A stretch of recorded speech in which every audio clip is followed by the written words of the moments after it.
Good afternoon. We are live at Boulevard Bowling, Schenectady, New York for the Revolutions Champion, our final event for the Players Tour. It is a major, and everybody here in the advancers round is bowling for $3,000 on top. Before we get into everything, we want to take a quick second to give a good shout out to all of our sponsors. We have Turbo 2-in-1 Grips, Brunswick Bowling, I Am Bowling, Kingpin's Alley, which is a Gold Level sponsor. They have their locations at Latham as well as South Glens Falls. Big sponsors here of the Players Tour, big supporters of the Players Tour. And then, of course, we have Storm Bowling as well. Both Brunswick and Storm have supplied bowling balls for raffle that gets added into the prize fund each and every tournament. And of course, without our headline sponsor, Harding Mazzotti, none of this would be possible to pay out these guys like we do. So we'll take a quick word from them. When you're an offensive lineman, like these guys, you're involved in a lot of collisions. You know it. Can't wait. On the field, collisions are their job. Off the field, collisions are his job. We handle a lot of collisions, big and small. So if you're in a collision, think big. Call this guy. Paul's team knows how to win. And win big. Just like these guys.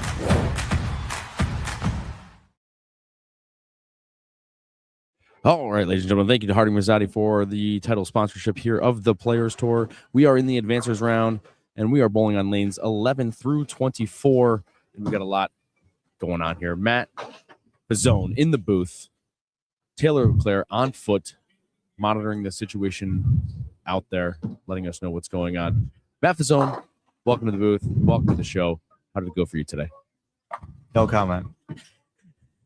Well, considering you're in the booth, considering I'm in the booth, I'm 5 for 5 right now of Players Tour shows, sitting here at the desk. So congratulations to me for being a giant loser. Taylor, how'd it go for you out? You're our field reporter today. How'd it go for you today? Same outcome as last year. First one out of the cut. Really bad first game, but recovered from there. Just not enough. But Kyle, I do have one question for you. I couldn't help but notice you missed one sponsor. Yes, he missed the title sponsor of this event. I wonder if he caught it yet. Ladies and gentlemen, Revolutions Pro Shop sponsoring the Revolutions Championship. It was in the name, Taylor. Well, I was just making sure the fans at home knew that's what the sponsor for the tournament was. So what's the action out here looking like? I got to bring up the standings here, so give me 1 second. But Taylor, give us a little rundown of what's going on out there. They are just as tricky as they were earlier. You don't see a lot of doubles out there so far. No, this is I don't definitely think pattern any. you gotta grind There's on. one double on these 3 pairs down. There's one down double here. Oh, I have one double in front of me and a 4-bagger to our left on 11 and 12 by Kyle Marburger. They are hard. This was by far the hardest pattern that we've, or hardest condition, I should say, of the entire season, which is fitting. It's a major. It should be difficult. It should be hard to make the cut. But yeah, this was by far. And it was our first minus cut, right? Yes, first minus cut by a lot. So just 1 second here. I will bring up. I apologize too for the condition of the stream. We're working on the Wi-Fi here. It's kind of a thing that we run into with the stream, as far as relying on Wi-Fi. Let me see here. So the standings as they were to get into the advancers round. Had Nick Lucia leading the squad plus 97, our lowest leader too. By the way, Zach Gentile 92 over Nick Verano, 90 over Steve Wagner 76, Billy McGaffin 67, JP Harrell 58, Justin Urbano 53, Luis Carlos Hernandez 37, Tyler Drexel 29, John Ferraro plus 11, Phil Drone plus 7, Phil Vidlovich minus 8. Dan minus 8, I believe. Dan Ryan or minus 12, excuse me. And then Eddie Torres minus 14. Number -21, Donald Guest -22. We did take 3 extra cashers into the advancers. That's just for the open 55 and women division. I'll bring that up for you in just a second here. Nick Messino at -1, Gene Spin -5, Ulster -71. Your 3 cashers from the 55 and over and women's division.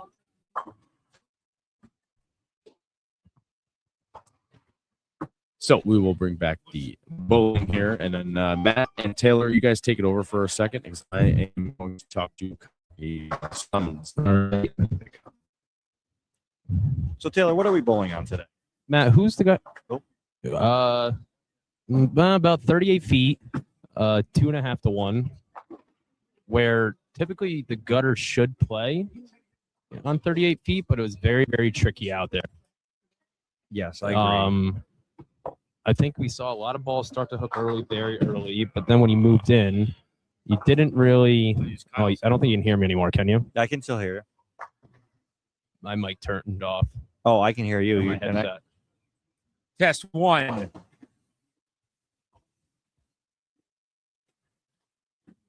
I just put the headphones on. What are you guys talking about? Austin, he lost. Oh, Taylor, you got kicked off. I did? Yeah, his computer got kicked off. He'll be back on in a minute. Hi, Bill. Taking over for Kyle for a minute. Going. We're just looking at me. Hello. Matt, what's the person in front of us right here that's bowling? He's got 5 in a row. There's which one? You're right. On the Wikilucha. That is No. Well, yes, sorry, with the Glucia. yes. That is Nick Verano. Gotcha. He's got a great look with the Ion Pro style. Yes, he actually threw a concept all day too. It's switch of that ball. The biggest thing I saw, there's not a lot of hold at all.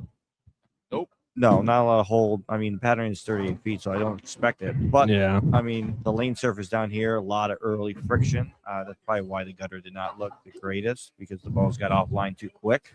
And then you tried to open up your angles, and obviously that was not the right thing to do. No. If I look at the field, I am not surprised at who's alive. Yeah, there's a lot of good bowlers, a lot of grinders. A lot of grinders, a lot of people with power, speed, and twist. We also got Marburger over here to our left with 268 off the sheet. Yeah, guy's accurate, throws it 100. He's in play. I think he's using a piped pearl with like a 5.5-inch pin. That's his Bud Bowl ball. Yep, he told me he drilled that for the double burn at Bud Bowl.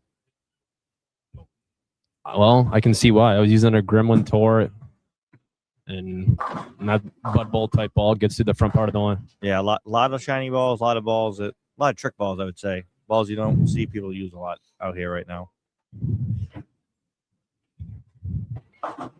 Oh, big shot there for 6 in a row. Crumbled the big 4.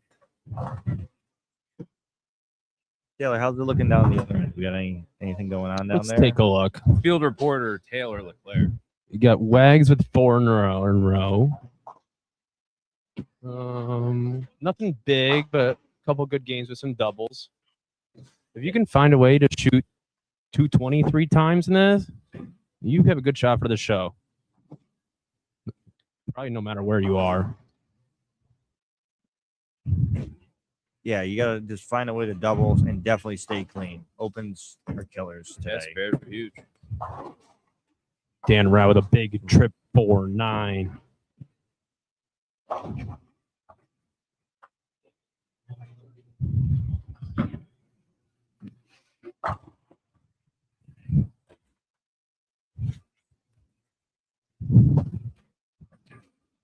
So Marburger can make a huge move up here if he strikes out in the 9th and 10th.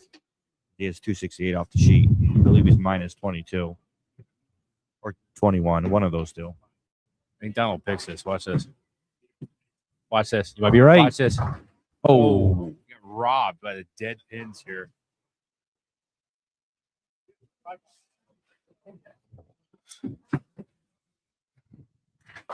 Oh, so Matt, yes. you know how last tournament I double guttered and made the cut. Yes. This tournament, I went 4-0 and just missed the cut. Can I ask if you were on a double or a strike? I was on a strike, so I lost probably 8 pins, and I missed the cut by 7. Might be the difference. I'm going to have to say definitely the difference. That just teach you kids, get the wood. Always get the wood. Get wood, kids. Big double there by Galusha. Marburger's up on lane 12, working on a big fat string. That's 11. Ron Oh, it Unser is with the bucket crumble. Yes, it is. Ooh, Marburger goes right through the face and carries it. Thought that was going to go left. 268 is a big score. 268. Might be big score of the day. We also have, well, Nick over here has got 290 off the sheet. Just like to add that Taylor's mic's cutting out. He does not have a speech impediment.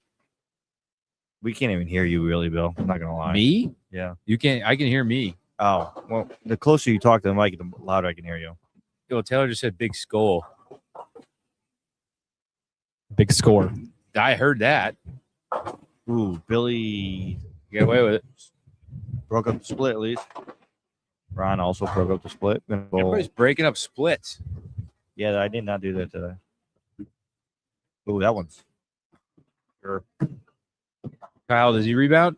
Oh, great shot. huge. Thank you. My doubles partner, and he's wearing the double shirt. He's feeling it.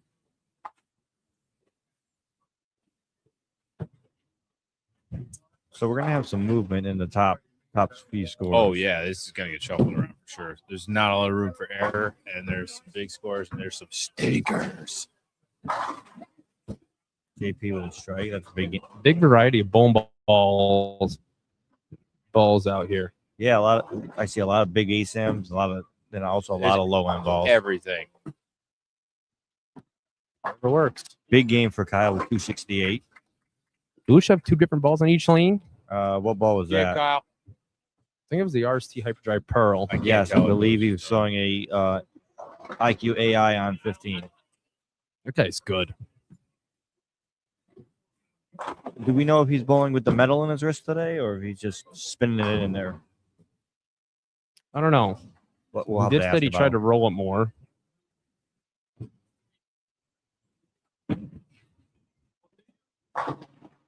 Big shot by Gentile turn 4-bagger. Bingo sheet for 225. Galusha can go out for 226.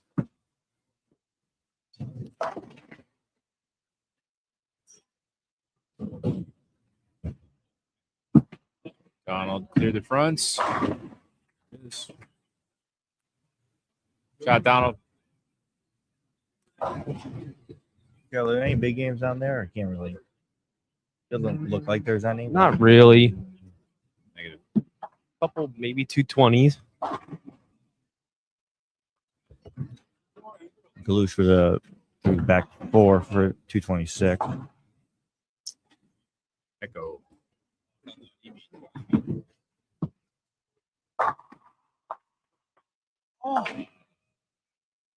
Dan Rao on a triple. Gentile just stoned the 9 and something hit the pin and slid it over. Yep. Sheen grabbed it. I was actually surprised he grabbed it. Yeah, so am I. It's a 9.5 right now. So Margaberger goes up to plus 47. I believe he's minus I believe 21. you. That sounds right. You know why Marburger shot 268? Because he has a hype pearl. No, that's not why. It's because he's wearing a jersey from I Am Bowling. Yes, that's also one of our sponsors Kyle missed today. Did you know if you go to iambowling.com and order a jersey and enter in a discount code The Players Tour. NY. NY, you get 20% off your order. No restrictions, no limitations. Bill, are you sure there's no restriction? No Zero. restrictions? Do whatever you want. You sure? Yeah, if you wanted to order But what about the $100,000 worth of jerseys. What- And you enter in the Players Tour NY.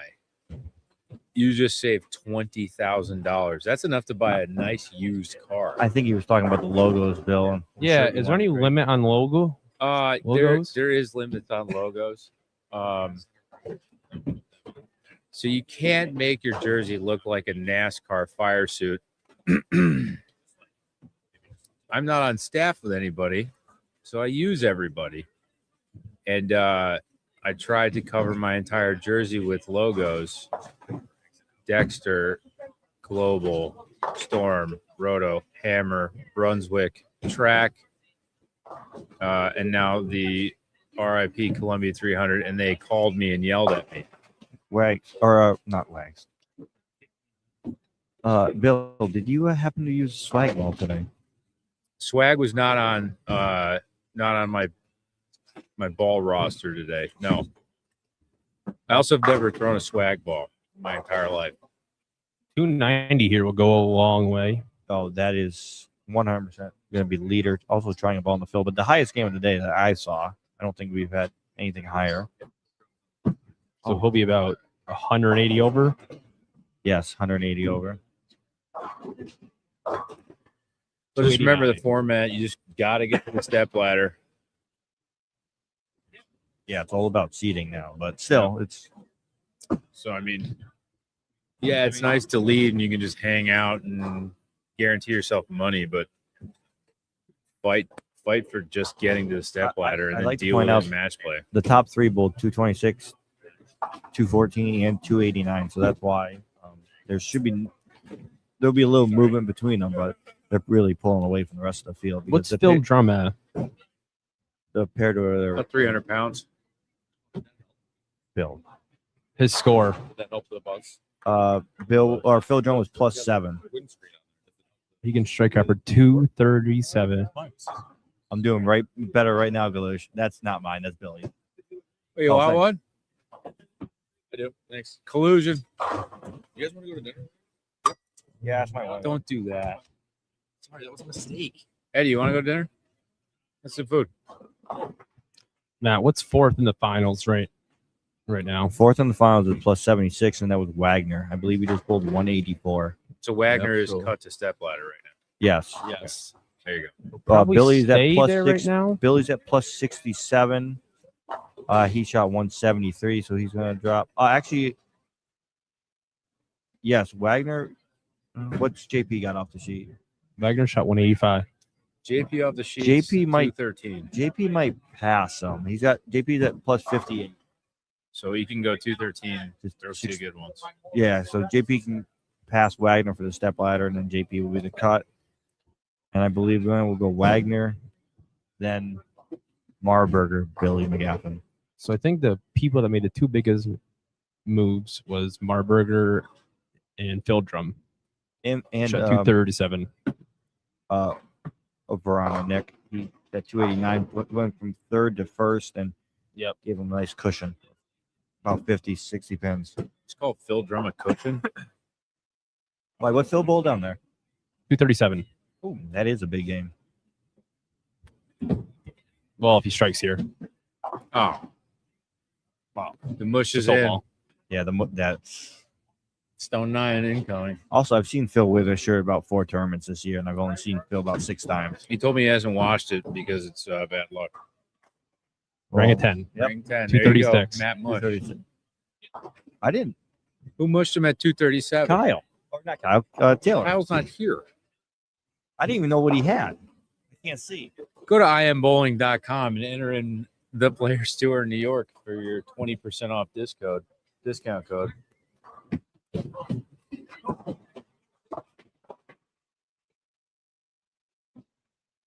So we are going to get a shift through our lap.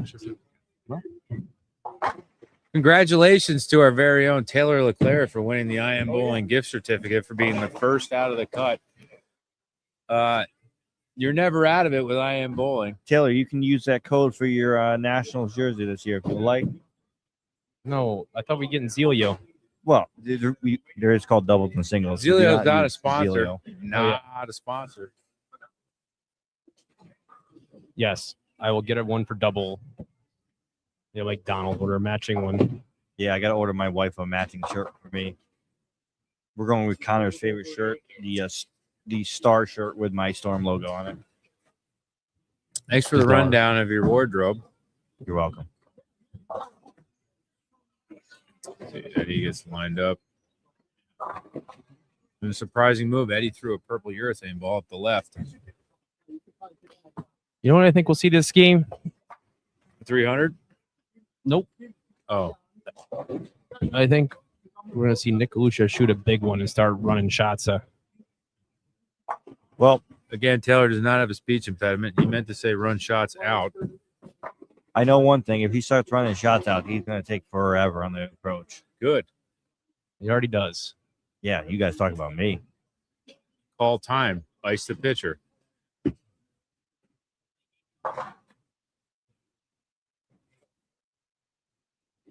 See if Marburg can get lined up on this shot. Do you think Nick will stay with two different balls on each lane, No. even though he's moving pair? No.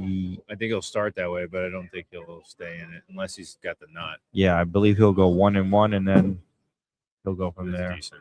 decent. Marburg, another strike. He's Yeah, locked. I was on this pair. I walled good. him up for him. Obviously. I honestly don't think Galusha's used this ball all year either. We drilled it for him in October. Yeah. There was a tournament. I told him to use it. Didn't use it. You make the cut. Nope. She'll listen. Donald Loft in the fronts. And back, lane 15. Donald's using my ball. That's your old I gave ball? him that. You charge him Of for course. it? You charge him for it? Probably cost. Galusha's actually using the hyper drive in the left lane now. I just said he wasn't going to do the 2-ball thing. Oh, I thought he was going to throw No, the I other said, ball. no, I said he's out of it. Chalked it up to a bad pair. He grinded out like 230 or whatever he had. Marburger's got an awesome look. Yeah, he doesn't. Kyle doesn't have a ball down after that, so I think he's just going to keep throwing that and chasing it left. I don't see him really transitioning as much as they did during qualifying right now because we're only at 3 to pair. And it's only 3 games. Yeah, well, I mean, pair to pair. Oh, He catches one that's really cooked. Then again, like I said, I bowl in this pair. yeah. Ron will not be happy that it's 7-10.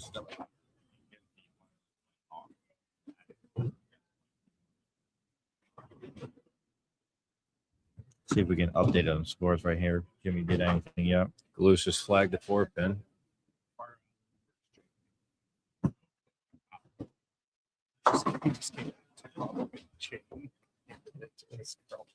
Ooh, we do have the update scores. Nick Verano leading at plus 179. Nick Galusha second, plus 123. Zach Gentile, plus 106. Justin Urbano at plus 70. JP at plus 69. Steve at plus 60. Marburger at plus 43. And Dr. At plus 43. And Billy McGaffin. The only ones that are plus at plus 40. Yeah, so currently cut to the step ladder is plus 70. First one out is JP Harrell at plus 69, so it's tight. Yeah, there's 30 pins between 4th place and 9th place.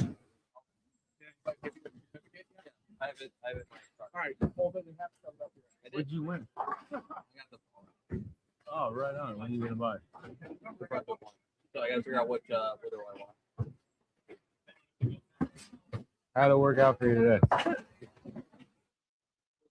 Get a Crown Vic. Ball's great.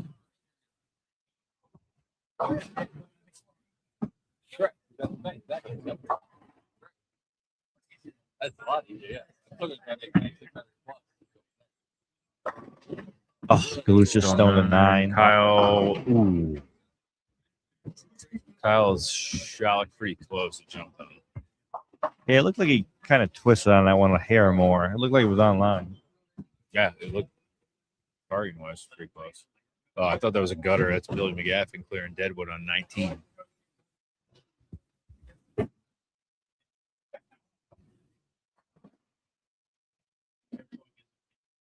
I'm guessing 16. Got it through the front's pretty good, but slow. And it crossed over. 7. I believe JP just switched to a Zero Mercy solid. If I see that right, Taylor. That's a bold strategy, Cotton. Let's see if it pays off. I think he was using it earlier, unless he switched balls Oh, after that. could be. I only watched the 10th frame. I didn't think it was that ball. Oh, Gentile stone to 7. I think 17, turned the 18 heat are on. hooking a little more. It definitely looks like 17, 18 is hooking a little more. I think, if I remember right, 15 through 22, 23, 24, they have a little bit more friction on them. Just house characteristics.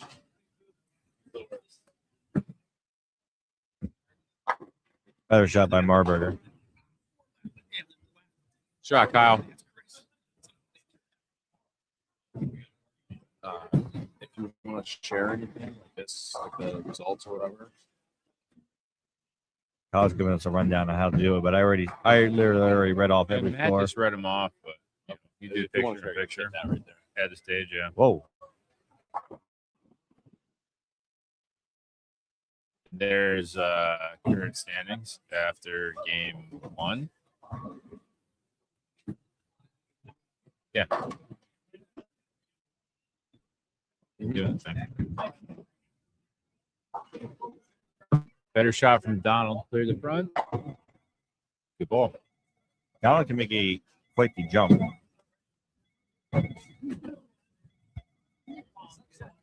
Donald at minus 11, so still not out of it.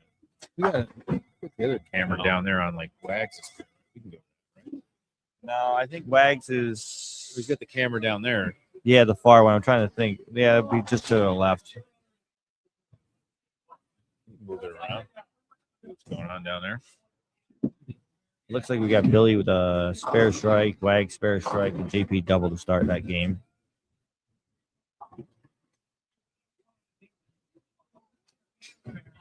Here goes Steve. 2-8. Nick Galusha, fast 8. Last 3 shots on this pair. Stone 7, 4-pin, 4-7. I mean, We're dead behind Gentile's pair right now, Taylor. Galusha and Gentiles pair, they just did have Billy come off it. Billy and JP, both high rev rate, so that's probably why we get even more friction on that lane. Gentile's super deep 7-10. with an outer limits black hole in 7-10. Yeah, after didn't he just stone in that? Oh, he's stoned the 7-pin ring 4. Let's see if Galusha can clean up the 4-7. We're down on the far camera now, Taylor.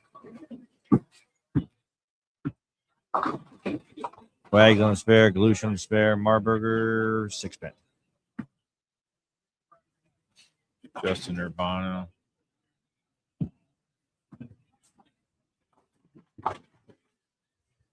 I think he left a 6-10. As long as the 7-pin's not there, but I think that's 6-10. Oh, I'm not gonna lie, Bill. I still can't see that. It looks like 1 pin to me. Oh, you just cross her. You look up, you look down. Let's see if we can get a double on 17-18. That's a good start for 1. Oh, Dan Rao. Now first shot on 12. Right. JP black to 7 or 10. Sorry, the left-handed me is coming out.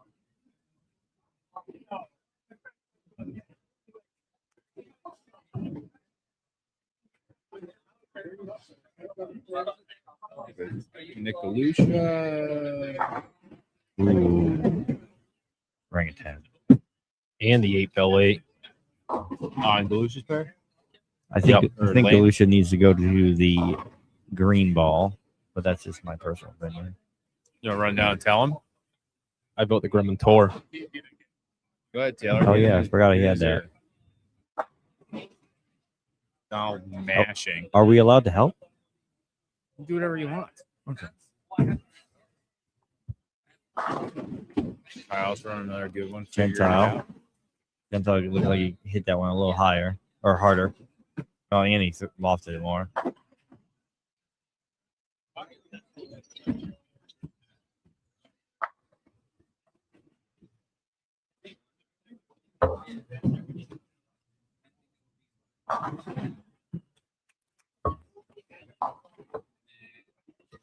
Who's that? That's a full one, Bill. That's not supposed to be in there, I guess. I thought it was somebody throwing it in there to keep it cold. I didn't buy that. Well, apparently he did. Oh yeah, inadvertently. Donald with the major loft. Oh yeah, it's a little slow. Yeah, If he's firm to the fronts, it's money. I'm gonna go on a limb and say this is not Donald's A, B, or C game. No, if he's bowling in league with him on Mondays. I mean, lately it's been his A game. Yeah. He's Well, been doing a lot more. He's gotten well, pretty good at it. I don't remember Very Donald fast. lofting it 10 feet down the lane at Bud Bowl when he went $8 billion over for 2 squads in a row. Oh, he Didn't was. need to. Oh, was he? Didn't need to do it. Yeah. Yes. Oh yeah. So on these 4 pairs down here, 1 double. We Where do are not. you at? We do Behind not have what? many doubles down here either. Still no double in the leader pair. They're through 5. Nick Luch up here. Ooh, looks like he threw that one harder. Moved in, maybe.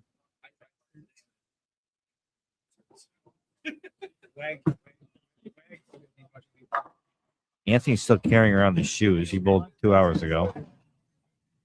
See, that's par for the course. That is a nice shirt, though. It's not from IamBowling.com. It's not the best shirt you can get. I'm turning 55 September.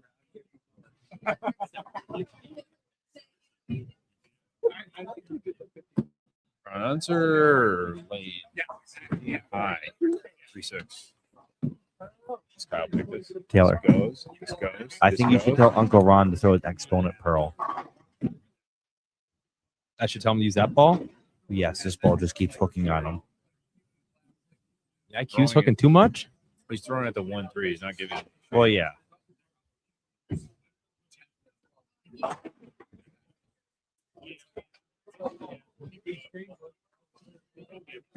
Let's see if Gentile can throw the first double on 17-18. Ooh, didn't loft that one as much.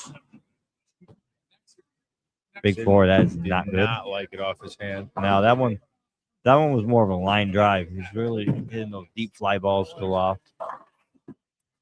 Missed it in, pinched it. A lot of 7. Oh,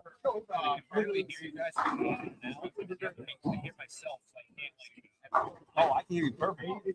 I can't really hear you guys. Oh. Dial it in the off season. Looks like we need new equipment for next year. We don't need new equipment. We just got to get it dialed. Gentile opting to go for the. Ooh. Yeah, no.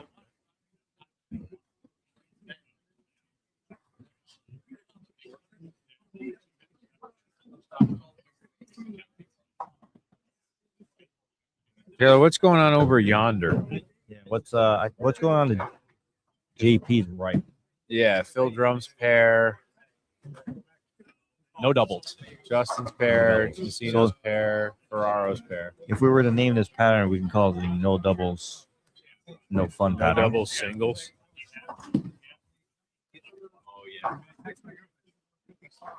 Yeah, Let's Ferraro's got a see. clean game going. Honestly, anyone who bowls a clean game gets like 2 teen out of it is probably going to move up a couple spots this game. Delucia first double on 17-18.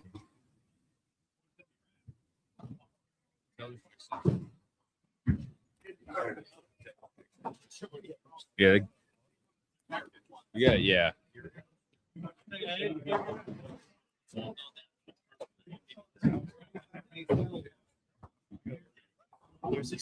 Pilgrim struggling in this game after he came off the 236.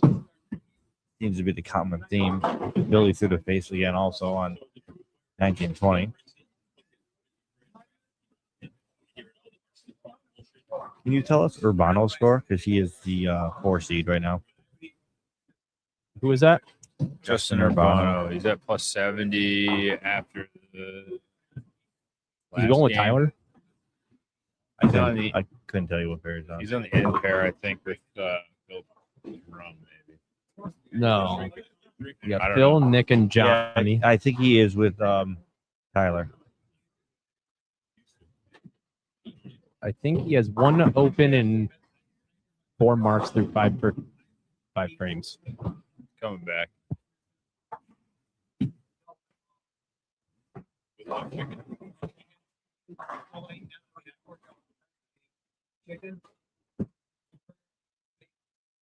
Donald spare in the 6-10. Nice. Spares are huge.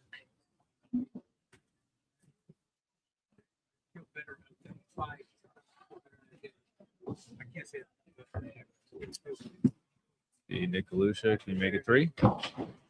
Good job by Galush. Oh, Loves it. labeled it. I will like to say, Taylor can vouch for me in this one. Galusha is 4 for 4 in complaining about the player's tour pattern because he whiffed the cut. Today's squad leader, not a peep. Not a peep. That's a mystery. He likes Sean He this did week. want them to be harder. They were. Maybe he's got a point. I told you guys they'd be harder for this tournament simply because of the building. The point is, he's bowled all of them. He has bowled all of them. Everybody can bitch all they want. Bowl anyway. Kyle, big shot. Oh. Rang a set. 10. Gentile, keep moving move left and hook more. All right. If I just Oh, say, there's a man on the gutter cap. if I just say they rang a 7 and they actually left a 10, just leave me alone. This is really hard. There's a man on the gutter cap. Oh, he's cleared Deadwood. Thank God. He works here. Ooh. Matt, what are your thoughts on gutter caps? What? Oh, jeez. I mean, they're lovely. These are nice and firmer plastic. No lights in them. Can't break anything. They cost lots of money. Do they deserve to be smashed or lofted? Honestly, I'm a. Last week at TNC, I went to go just chuck my spare ball down the lane, and I said I can't do that, so I used 2 hands and kind of like shot putted it down the lane. Wrong with you? Ooh, Wags at a ring 10 on a double. That was Twirl huge. it more. The twirls are working today, Bill. Yeah, I know. That's why I said at the beginning of this, look at the field. Spin to win. Well, Galush is still rolling it for his ball roll. Typically, we got a lot more axis rotation out of him. Wendy Galusha starts now this little- adopting the practice arm swing. Did anybody notice that? Yeah, Yeah, I was just yeah. going to ask that. I was gonna say he breaks that out once in a while. He loved it. I noticed. Loved I it. think his hand is on further right side of the ball. Try to force him to roll it more. Yeah, he's really trying to roll it today. That's out. Yeah, it looks like he's rolling it. And he's still checking all of this. Hanukkah was months ago, and he's still spinning it like a dreidel.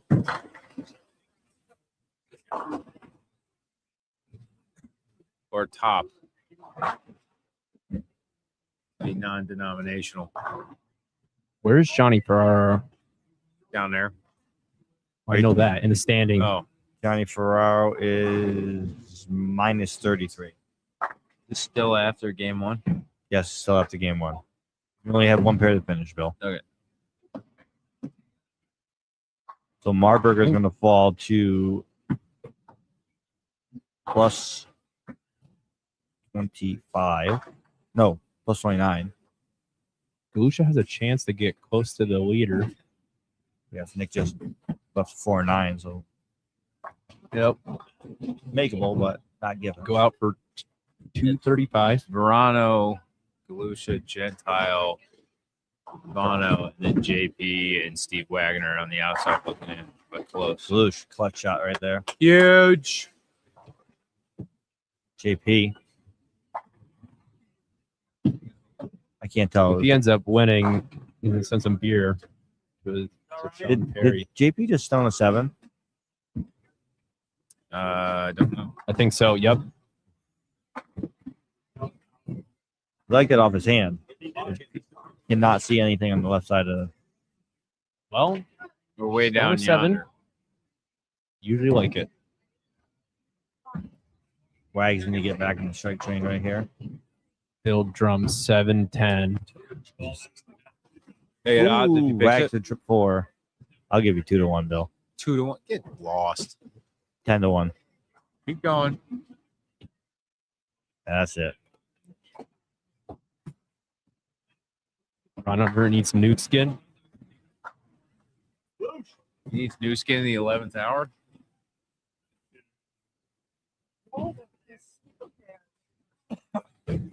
New skin? Ron.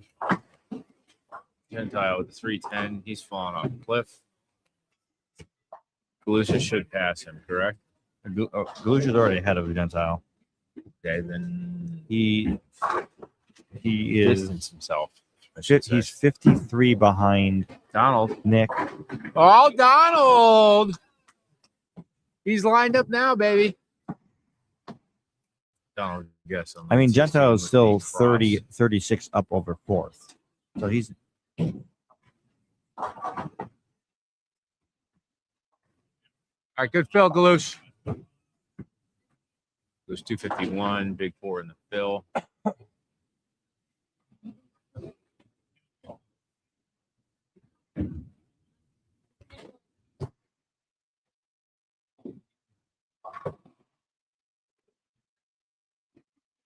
So Galush will go to what now? Galush goes to 154.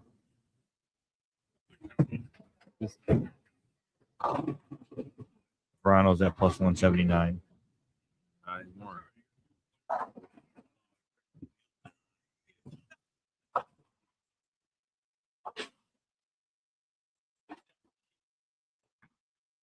Swearing. So he'll go back to about 160. No, he's going to go back way more than that. Back then, Gentile just threw an axe up the track and got an 8 count. That's 150, I mean. Oh, Donald, what is that? Donald flags a 7-pin. shooting Gentile a spare goes ball, to- go 200 even. Still a good game. Big mistake. Gentile goes to plus 77,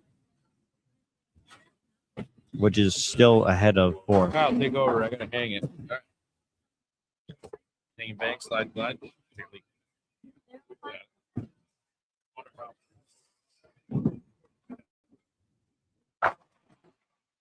All right, ladies and gentlemen, welcome to me. So I'm back. Cameras look a little frozen. Actually, welcome over to here. you. Yeah. Billy just stoned a 7 on a double. That's a momentum killer.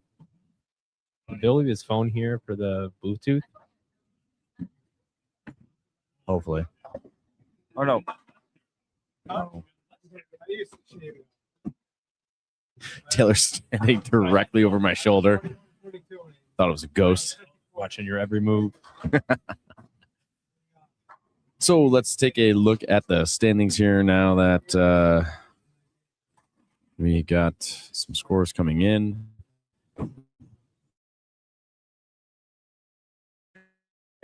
Uh,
Almost. Sorry about that. Bill decided to go to the bathroom. We were using his hotspot as a as the internet. Yeah. And when he went to the bathroom, it completely destroyed the live stream. So we apologize. Did Taylor give up on us?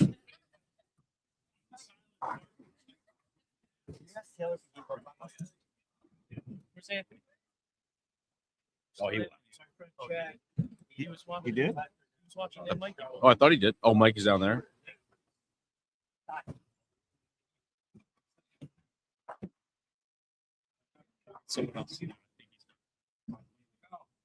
We lost our sideline reporter. All right, we can get a new one.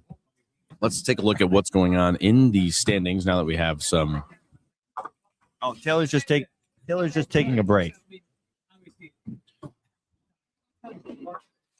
So after 2 games, bring this up here for you, folks. After 2 games, we've got. Hold on, can you see if that's updated? Let's take a look down. We don't need an HBO advertisement here, that's for sure. Yeah, they don't give us money, so I would wait because. Oh, you're right. We got some other scores that need to come in yet. But Nick Lucia is at plus 154, and Nick Verano plus 147 at 289, 168. So a tough second game for Nick Verano. Yeah, we were talking about that. They went to McGaffin's and JP's starting pair. It looked like it hooked a little bit more overall the whole lane, so a pair couldn't get it to stop. If you're following Bill McGaffin, you're definitely going to run into some burn spots there at a pocket 710 for Marburger. Oh, maybe Connor will want to do the sideline reporter. Yeah, sure. What, Taylor needs a break? He said he was taking a break. I don't know what he's doing. Connor. Grab some. Where's the headphones? I don't know. Oh, over there. Want to grab the mic? Do some sideline? Your brother quit. I don't. Sure. Okay.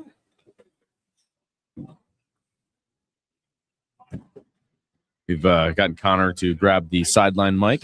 Yes, we went from one brother to another.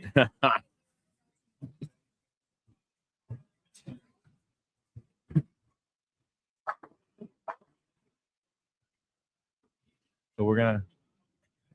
You would have got a headache. Little check 1 2. Connor, how do you hear us? Check 1 2. I can hear you. Very good. You're sounding good too today, Connor. I can also hear myself, which I hate. Well, such is life. Let's check the leader is going to be any farther away from us in the booth right now. Really? That's what I'm here for. That's right. And we got a camera down there, so that'll work out for us. Scores are slowly coming in. This feels like a Bowl TV type situation where we're trying to just fill some dead air while the scores come in. Phil Drum right here on the feature pair. Phil looks great today. Phil. He was the last person in the building because his partner had to jumpstart a car in the parking lot of their hotel. Get out of here. Didn't somebody have a flat tire like a few months ago for something? Taylor's had multiple tire problems at tournaments over the last couple of years. Oh, my goodness. Yeah, that's rough being Taylor. Just coming off quarter close still. All right, so the scores that Kyle are Marburger just got 3. Yeah, for a while. 1-8-1. For a while, it looked like it was going to be 2. The scores right now look like are in for the most part. That's going to have an effect on the standings. Dan did not have anything. All right. So right now we got Nick Lucia still in the lead, 154 over. Nick Verano in second, 147. Zach Gentile plus 77 and Steve Wagner plus 75. JP Harrell is just outside the cup by 3 pins with plus 72. He's definitely sniffing. And Justin Urbano also sniffing plus 61. Billy McGaffin plus 43. Kyle Marburger plus 29. Anything can literally happen in the last game here with those guys trying to jump back into the cut. Marburger is after open, and I believe he spared that. Went free spare, but still, Marburger needs to go off the sheet now for any chance. Dan Rao testing the front of the ball return. So that's going to happen. Yeah. Oh, has he? Yeah. He was Okay, just- sorry. You have to remember there's a synthetic lane in the middle of the approach from the old ball returns. Yeah, call it a keyway, and that's what it's basically like a patchwork right in front of the ball return. I was sorry, I'm a little behind because I was out hobnobbing with some potential sponsors for next year's tour. I just want to say, with the Harding Mazzati jumping back on with their headline sponsorship, Kingpin's Alley also committed to being a gold level sponsor. We have some other sponsors in the works for 26, 27. And Kalush just went through the 3-pin. I can't see from here, but it looks like he might have got 5. Yes, that's good. So we got a bunch of sponsors lined up for next year. I think, this tour is only going to be growing larger. We're going to add another stop or possibly 2 or maybe just 1. I can't remember what I believe we're figured adding out. 1. No, I think we're definitely adding 1, and we need to find a location for a second because we have a bowling center that wants to move. East Greenbush wants to go in the beginning of the year, I believe. Right. Move time-wise, yeah. Yes, move time-wise. So in any event, we are growing. We're giving tons of money away. I think after today, we're well over $60,000, maybe even $70,000 in payouts over the season. And without doing all of the math in my head, but I've said it once and I'll say it again. I've said it a million times. All of the money, basically, we take some expenses to manage the tour for equipment and whatnot, but it's extremely minimal. So all of the lineage, or not lineage, excuse me, the money's coming in from the bowlers. So much of it is going back to the bowlers, and there's nothing being held back. Very little in the Players Tour bank account, if you will, just enough to keep us going with some marketing material and whatnot. But lots of money going back to the bowlers. Yeah, but you got to put the blind in still for them.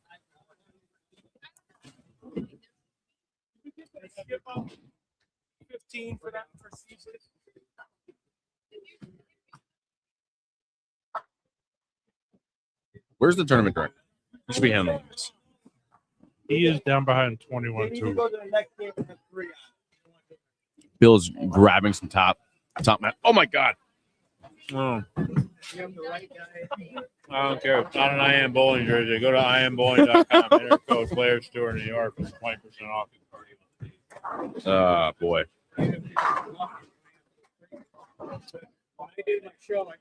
How far back is Eddie Torres? Yeah, he had a little bit of a struggle. 150, 150. So he's minus 108 right now. He started spare 5-bagger. Maybe he can pick up a couple spots, but it doesn't sound like he'll be making a threatening move for the step ladder. Right. Looks like Billy McGaffin started this game strike double. Matt, what are you doing right now? Zooming in so I can see the last 2 pairs. That's what you have a field reporter Yeah, for. why don't you ask Connor how it's going down there? Well, Connor's like 2 pairs away from me right now. Well, that's half the distance that you are from them. True. I'm like, what are you doing? He's zooming in on his phone so he can see the pairs down below. Ooh, Phil Drum with a nasty 4-9. What's Drum at? No. He's at -1 right now, so he'd have to shoot, all X's, and Steve would have to be not doing well.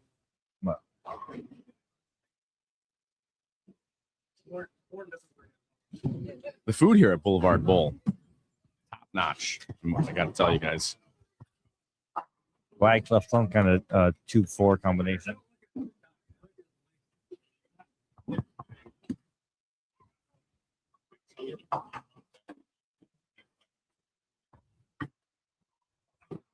So it looks like we have a pretty good battle for first and second right now. With Galusha at 154 over, Verano at 147 over, just 7 pins back.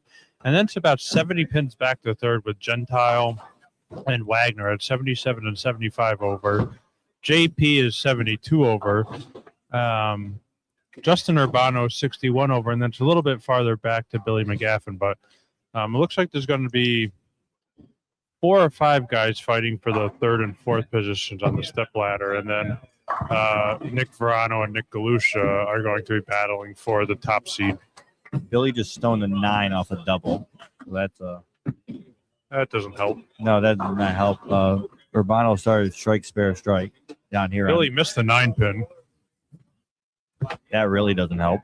Ryan Galley asking for more Phil Drum. If we all want more Phil Drum in our lives, Ryan. So yeah, excuse me, Connor, if you don't mind, just keeping an eye on those guys that are right there hovering around the cut to get into the step ladder. Nick Lucia and Nick Verano have basically just sealed it up. I don't even know if they could do anything wrong to. No, but the battle for that 1 seat just got a lot Correct. more interesting. Nick Verano looks like he's started looking open down. double, and Galusha just went strike, open, strike, and then he left the 4-10 split, which he's going to shoot now. But assuming he does not make it, Verano might have jumped into the top seed after 4 frames. JP with a big split down there also for the to make the show. I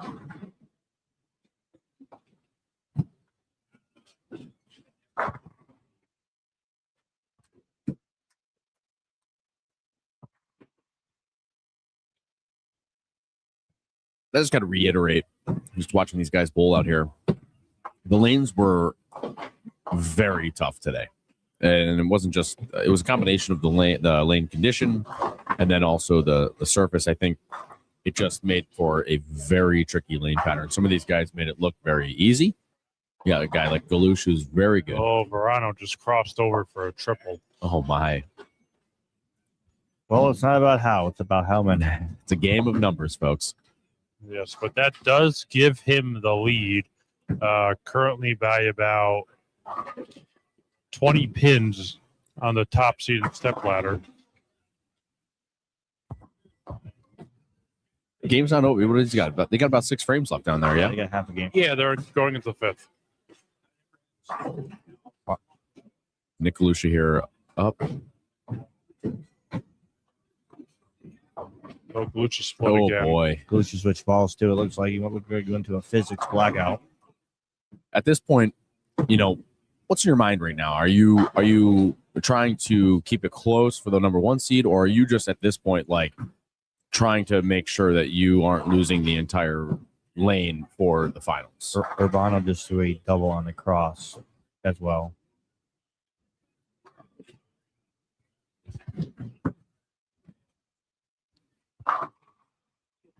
Where is Will at? Yeah, where are we at with Zach, You gotta Steve, JP? You gotta hit refresh one more time for us. They don't have scores in yet. They're halfway through the game. Zach started with strike, spare, triple, so he is working on solidifying himself into the step ladder. The guys that are directly below him, none of them are currently pacing 200 through 5 frames. So Zach is solidifying himself in the 3rd position, but Galusha continues to struggle.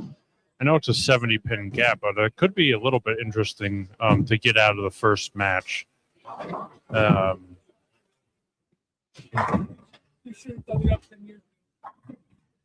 Wagner just threw a double, which gets him back to pacing in the 190s. McGaffin can get up in the 6th frame to get himself back into the 200s. Kyle Marburger looking at a 250 game right now. Yeah, but the last game really killed Kyle's momentum. Although the cut would have to come. Oh, they would have to stay put. Yeah, stay put. Oh, I'm sorry. I misread the scores. He's working on a 226. My mistake. Never mind. Eddie Torres is working on a 250. It's hard to find good help around here. Verano just got up and threw a 4-bagger, which now puts him about 50 pins ahead of Galusha for the top seed. And Galusha just went light again. He tripped out the 2-8 to just leave the 10 pin. Galusha's struggling a little bit on 21 and 22. And Verano is very quickly solidifying himself as the 1 seed. Yeah, and for the step ladder. Urbano just threw a 3-bagger down here too, and I believe he's in 6th position, so he can possibly jump onto the show. Gentile now with a 4-bagger.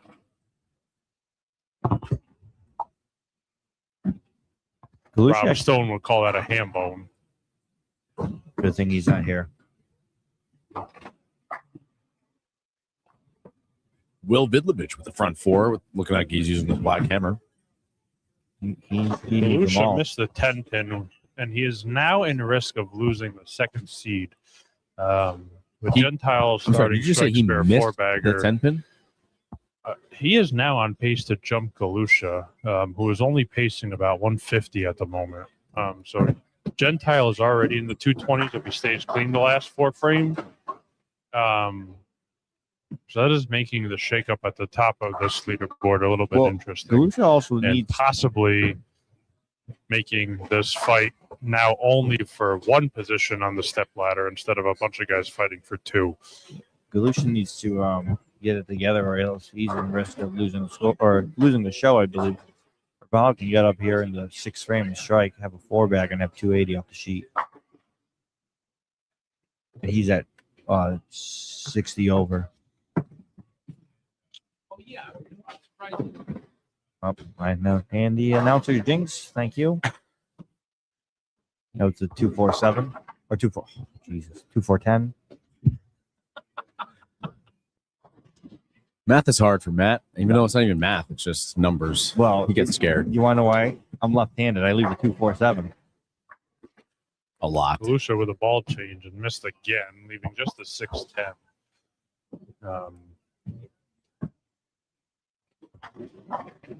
Gentile with a hawk. Chucking lumber down there. It is hard to catch the end pairs. Thank you, Connor, for being our field reporter today, because from down here, it's hard to find out what's going on down there.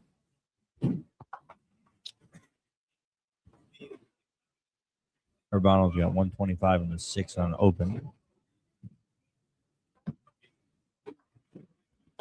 Galusha with the spare, so he's still pacing 150. Yeah, he has now lost the second seed based on the scores that are up there now.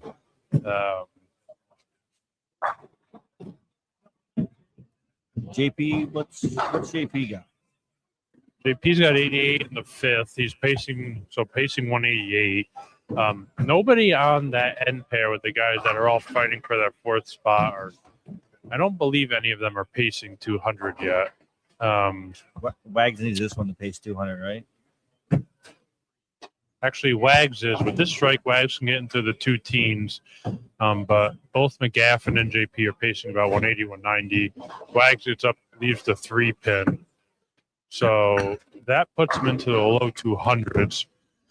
So if Galusha can stay clean the rest of the way, I mean, it still keeps him in that first match of the step ladder, but he at least beat the third seed. McGaffin gets up in double, so that gets him to the low 200s. And Galusha's getting up on 22 right now for a big shot. Well, McGaffin in the low 200s is not going to do anything good for him. He's at plus 43. Urbano just struck again. So Billy's going to be just out of the step ladder if he shoots 2-0. Billy needs to make the show to have win player of the year, I believe. He's to finish second. Second? Oh, Jimmy told me third, so that's better news for me. I think based on the math, if and the prize fund, if Billy finishes third, he misses player of the year by less than 100 points. Oof. Gentile strikes. He is quickly solidifying himself for the second seed. So without any confirmation and verification, are you guys telling me that Matt Fazzone has basically collected player of the year? As of now, that is correct. It's horrible Galush left news. another 10-pin. They made it. Is he at risk at all of? I mean, if he shoots 150 here, he's at plus 100. But if he shoots 140 or worse, like Yes, he is. He is at risk of. I mean, JP. I mean, what does Urbano have? Because nobody on the end pair down here can shoot higher than 220. Urbano's got 125 in the sixth on a strike, so he can go shoot 240. JP just got up and doubled, so he can still max for 228. Billy can max for 237. And Wags, I believe, can max for 225. All of that gets those guys into the low 100s, assuming they all strike out. Urbano And I just guess rang a 10. Galusha, if he just paces out the rest of the way, ends up in the low 100s as well.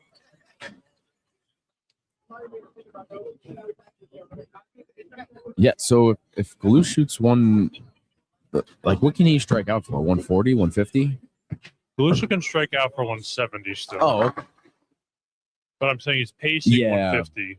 I got you. Well- When you said that, I kind of figured that it was for striking out, but okay, I understand now. All these people No, are in the Kyle, when low you, 100, when you're right? pacing a score, it assumes you go strike spare, strike spare. Got it. Thank you. Will Benedict. Or, Vidlovich? yes, he is at minus 12, but he does have the front 6. Galusha strikes in the 9th. What's Vidulich at? Minus 12. I mean, and he's got the front 6. Urbano just picked up the spare, so he can only shoot 225.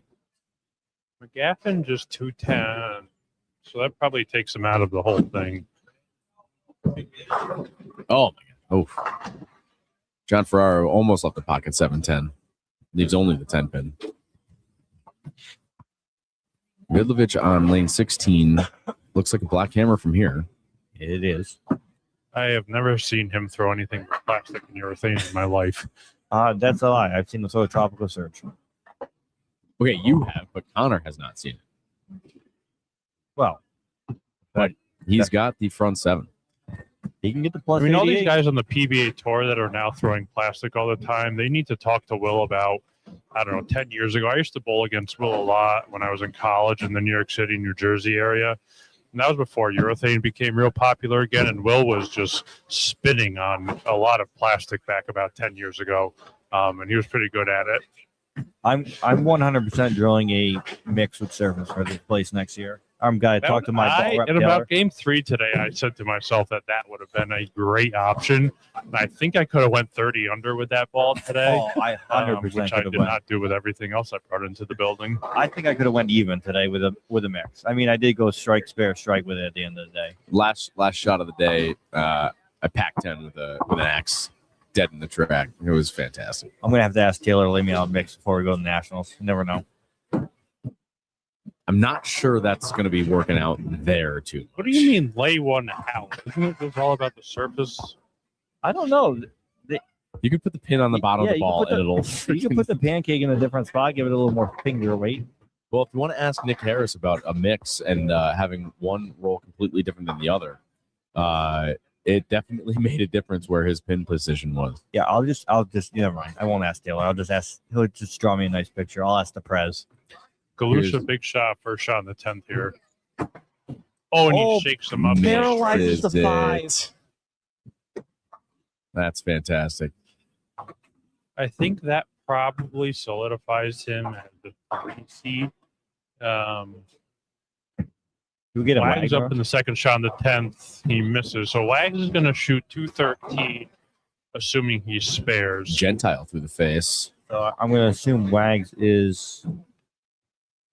Ooh, we might have a little drama here. Will strike out. They both can get to 88. We got scores coming in already. JP has 228 left. I don't know what he was going in. JP's at plus 72, so he has a chance too. Will So if Vidlovich JP on, doubles, he's the 4 seed, it sounds like. Yes. Will Vidlovich on 15 here. Looks like he missed left. Oh, Did. Wax is 7. So that takes Will's out. How's Urbano going down there? He's done. He's only got 220 off the sheet. So it sounds like it's between JP and Wags. What was Wags going in? Wags is. I'm sorry. He keeps refreshing the thing. Wags is finished at plus 88. And what was JP going in? JP's at plus 72 going into the game. So JP needs the So first he hit. needs 217. Yes, 217 passes. Strike 9 spare is a tie. Also, he needs a double.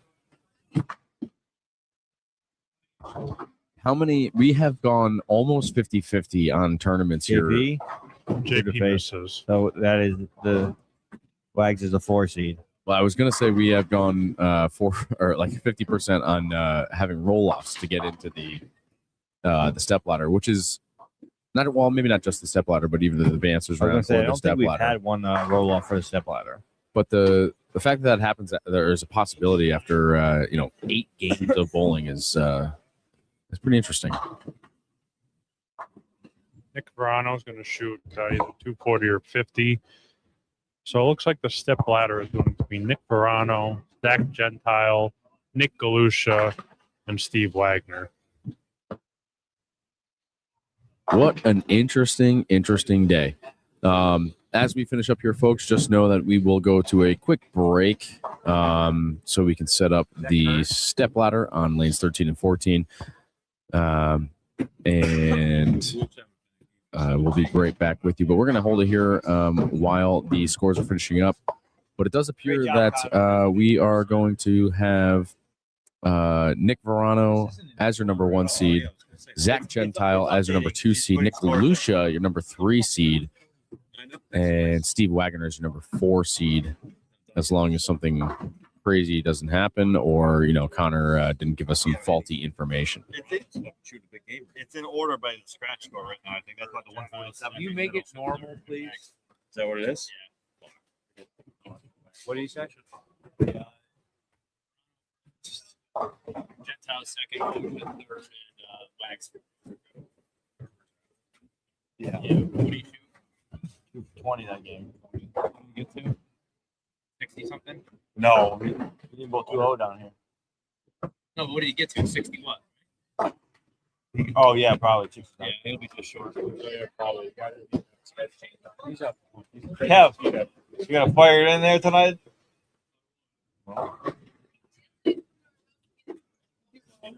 Fine. There's 80 of them. Yeah. They're stacked up like 3-4 high. They need to go out.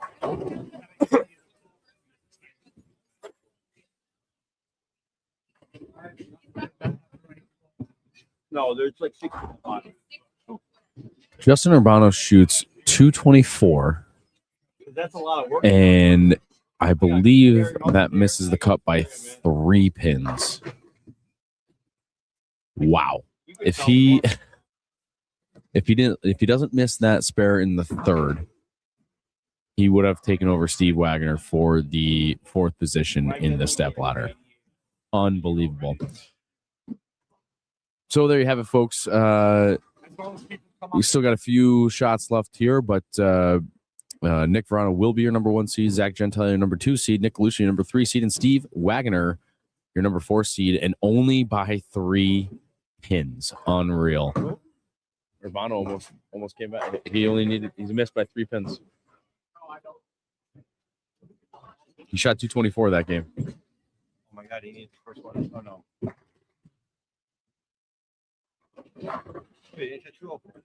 Oh, I thought he was at 224. No. Oh, my bad, folks. Don't listen to me. That was completely incorrect. Now you can talk. You were muted. You were muted. Kyle's new.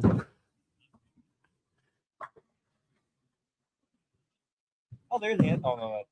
Where's Anthony? I don't know. I think he went home to see his baby.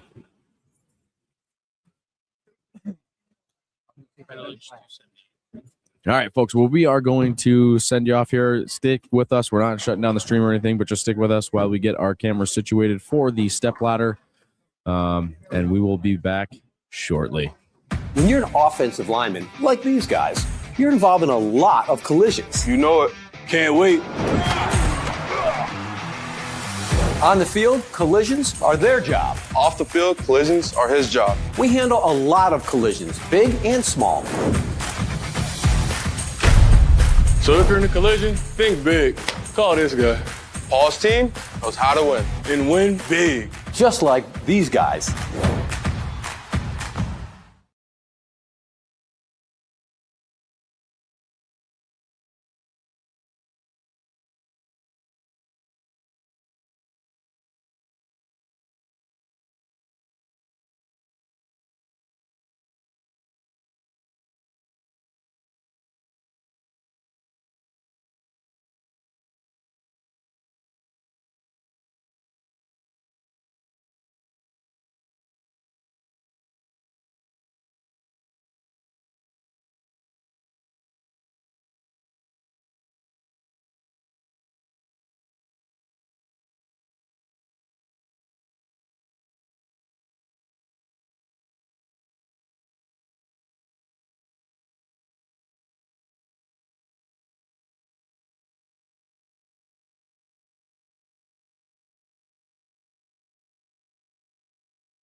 When you're an offensive lineman, like these guys, you're involved in a lot of collisions. You know it. Can't wait. On the field, collisions are their job. Off the field, collisions are his job. We handle a lot of collisions, big and small. So if you're in a collision, think big. Call this guy.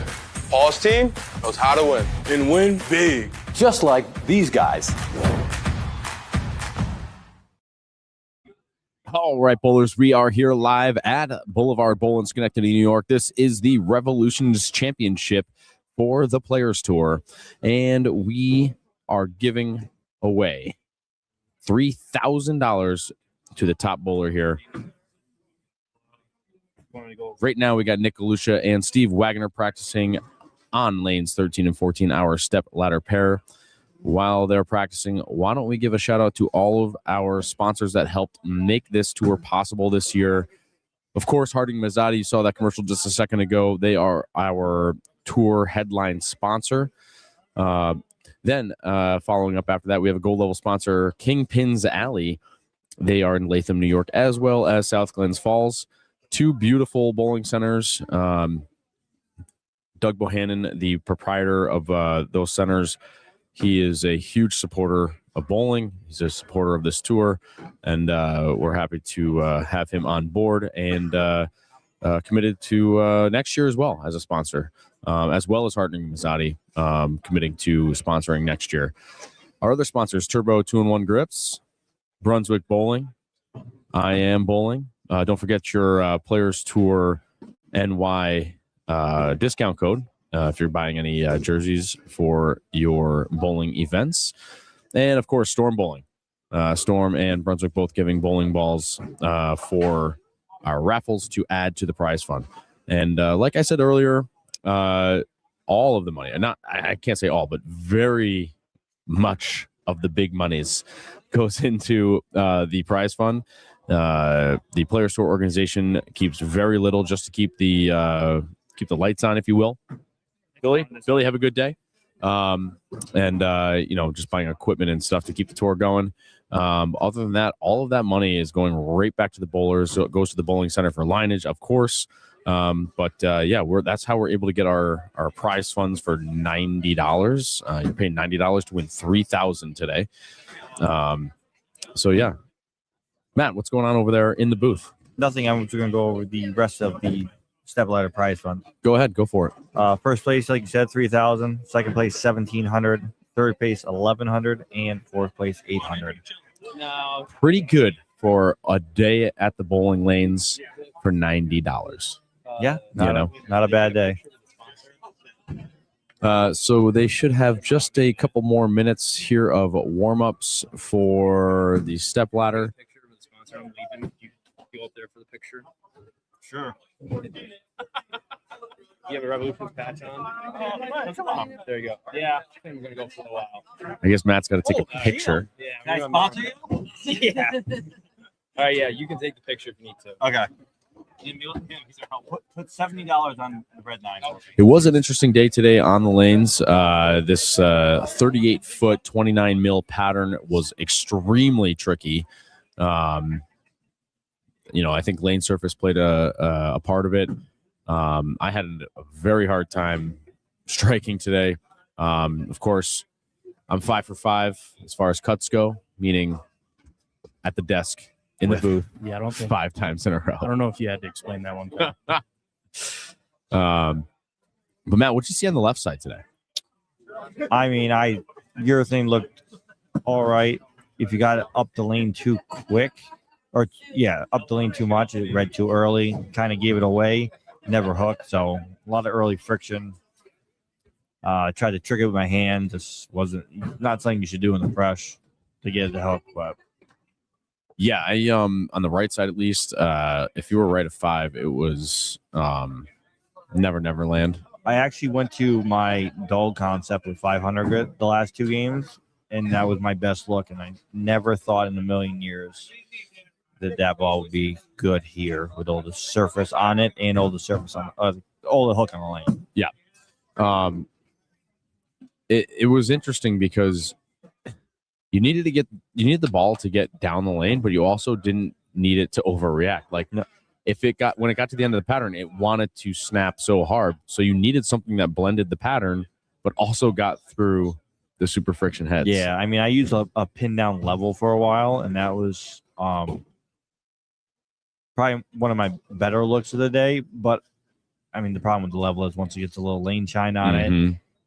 it never hooks. So I should mention we also have Austin here in the booth. He's running the cameras for us today. What's going on, Austin? I didn't bowl. I saved $90. This house hooks a thing in the front for me, so I It's not just for you. Saved my entry fee, and we'll be back next year. Weird sight having Matt Pizzone in the booth. Yeah, you want to be in? No. Oh, okay. We did also have a little bit of a celebrity today. Danielle Urbano McEwen bowled. You heard me. Justin Urbano also bowled, and we had a couple out of towners for this. we had a this lot tournament. more out of towners than we did for any other event. I mean, I think the $3,000 on top was probably part of that. 96 bowler field. We got 40 lanes here at the Boulevard Bowl. Only used 32. Yeah. But the fact that we are able to, so our normal payouts are 1 in 6, which is what the cuts were. They were 1 in 6, but then we're also able to add an at-large this tournament to add 3 more spots into the final. So we took 19 bowlers to the advancers to vie for that $3,000. We've taken. I to an think- advancers? I think it is the high. It's got to be the highest. Unless how many did we take for the Revolutions Open last year here at Boulevard Bowl? We had 100. I think we took 1 in 6. So I think we're around the same number. Or no, Maybe 18, 17, 18. Yeah, something like that. Yeah, so this would be the highest number. So we're here ready to start the match. Steve Wagner is on lane 13, starting off not the championship match, but the first match of the step ladder, crossing over, leaving a 6-pin. Looks like the lanes have not stopped hooking. No, they are now hooking in all the wrong spots. Probably. Yeah. And Steve Wagner had a pretty good day. Galusha did lead the squad this morning. I think Wagner was right on his tail. Yeah. Wags easily picks up the 6-pin, and Galusha will be on lane 14. Yes. Galusha is using a Hyperdrive Pearl RST. I tried that earlier and it just did not like me very much today. Trying to see what ball Wags destroyed.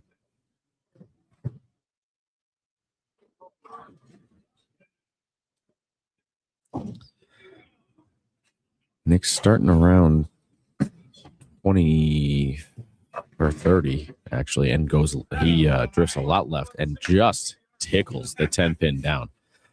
As we stated earlier during the advances round, Nick was in the lead and had a very difficult game the third game of the advances round, and dropped down to the 3rd seed. So now he's got to bowl all the way up the ladder.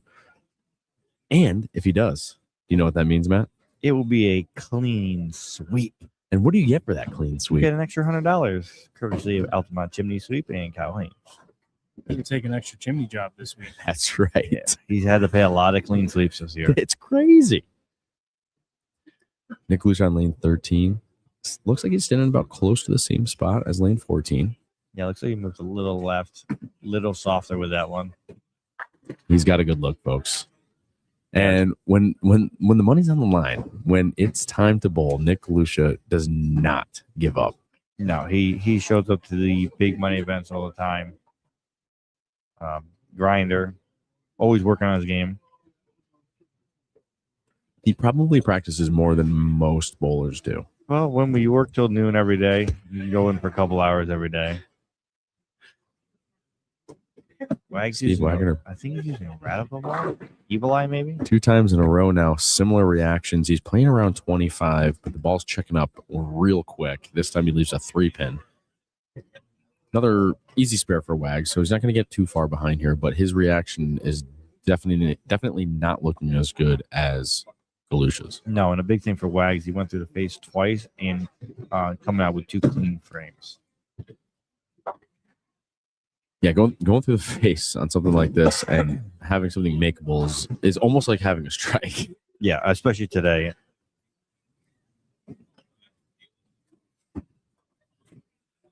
I don't know if you guys talked about it already, but Brian Cornelius Leclerc, he picked up the Greek Church. I think game 1 of the tournament today. It was game 1. It was like the first 5 frames or something. Honestly, I was pulling right next to you guys and didn't even know what happened. And I was like, that's like having a triple on this, you know? Yeah. Oh, he moves big jump left, big jump left. Oh, what a light mixer. Hit him thin and watch him spin, as they say. That had to be a 5 to 10 board move left. Like, I don't even think it was 5. It looked like 10. Galucha means business. He just turned the dial on the shoe. Click, click, click, click, click. Just the one, the left shoe. Well, that's the one that gets all the pressure, you know? Oh, yeah. I'm thinking wrong hand again, guys. There's an open bowler down there. It looks like Mike Messino. I'm like, holy crap, is that Mike down there? It does look like Mike. That's crazy. Here's Galucha on lane 14. Oh, Playing about dude, that was 25. pure. It looked really good. Yeah. Playing 25, getting the ball out to about 10. Definitely a little softer than the first frame. He's throwing it really good. He's got the front 3. Wags on a strike when he comes up on lane 14, and it's going to be a match. And I only say that because these guys are both great at striking when they need to. Yeah, both won major tournaments all over Northeast. They're used to this pressure. Oh, yeah. Galucha, a Bud Bowl champion out in Oswego, New York. Wagner's won everything under the sun, pretty much. Every big tournament you can think of. Both of them have multiple Huck Finn tournament wins, which was a TV tournament back in the day here, which I'm sure many of you are aware of. Ooh, little. Oh, my goodness, a pocket 710. That is something that will blow apart a match. That's not even fair. That one looked a little and it didn't get as far right down lane as the other. Do you only other say it's two. not fair because you tend to do the same thing? I don't leave pocket 710s that often. Because you have to hit the pocket to get them. This got a good chance to bounce out, though. I will say the pins do fly out here. Oh, it looks a little right. Bounce, no bounce for Nick. Well, that just about evens things up real quick. Let's see how Wagner capitalizes, or if he can. A double here basically evens it up, yeah? Double here gives them the lead. This Galucha has 267 or 266 off the sheet. I got 279. So Wag's pacing a little more. Wow, I underestimated your math skills. You got some air under that one. Oh my God, he goes through the face and knocks over the 10 pin. Talk about something about bowling where you hit the pocket and you get the worst split possible, 7-10, and then you do something like that where you plow the face and you trip the 10. I mean, Wags is the ultimate grinder. He when the lanes get like this, he's gonna hit the head pin, no matter if it's the 1-3, the 1-2, the 1-1. He's gonna hit it, and he's just gonna leave himself something makeable. Wagner on lane 13.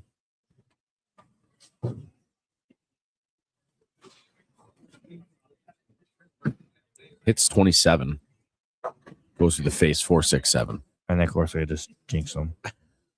The announcer's jinx. He did hit that pin, though. He hit the 1-1 head. Is this what the PBA tour is like when they do it? What do you mean, the low score game? Any game. They just like, oh, you got this, and then they flag a spare.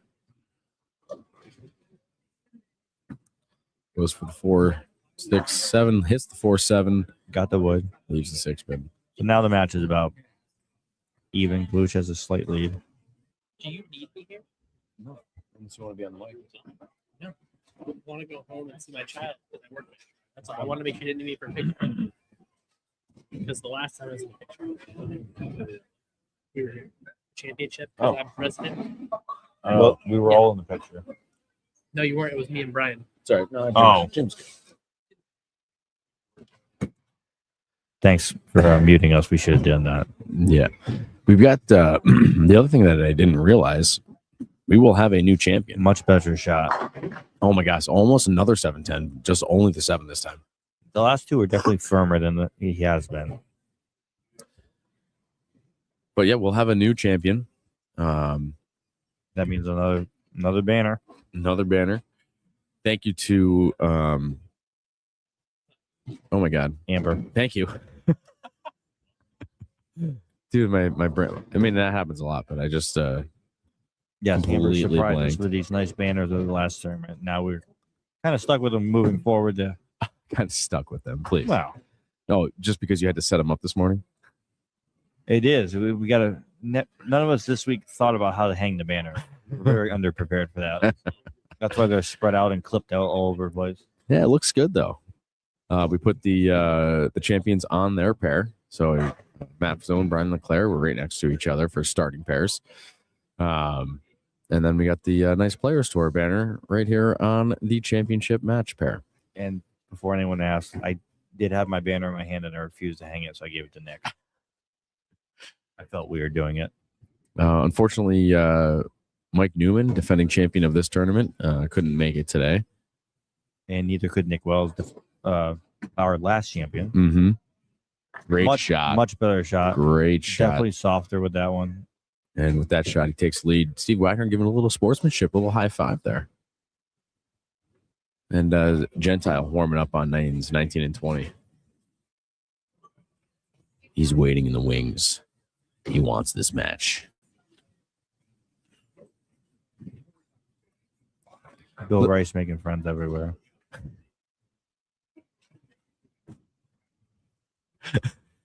Wags up here in the 6th. Well, he hits about 21 on that one. Wade, that was a lot more right than his last one, that's for sure. Yeah, that one.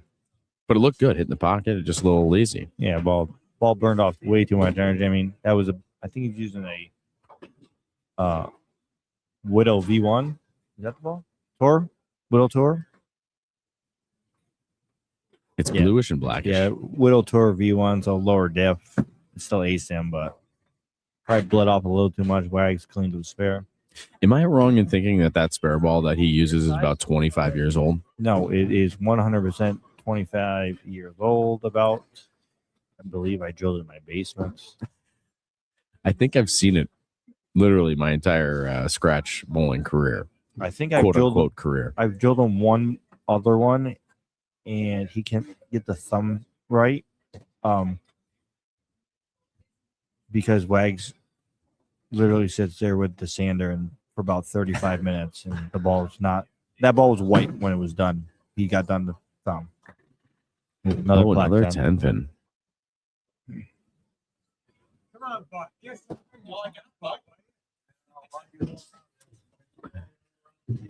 So the match is obviously not over. We're only halfway through, a little over halfway through. Nope. Nick got a slight lead. Yep. With a spare here, Wagner basically has 130 in the 7th. As long as he I mean, Wags gets pays in 8 or 9. 190, Galush pays in $1 rev rate you get. 2-0. So still a match. But he can shoot strike out for 250. You can, yes. I'm just giving you the pacing. I got it. Thanks, Connor. You're welcome. We can't assume anything in bowling. I'm the straightest guy in the field. That's for sure. Wagner coming in to make sure we know that he throws it straight, I guess. Yes, his rev rate is the lowest, probably by 200. But he's good. Very good spare share. His racing season has to be coming up, yeah? Yes. Nick Lucia, 27 at the Arrows and absolutely packed. He's here for the W. That one was a lot firmer, a lot more up the lane.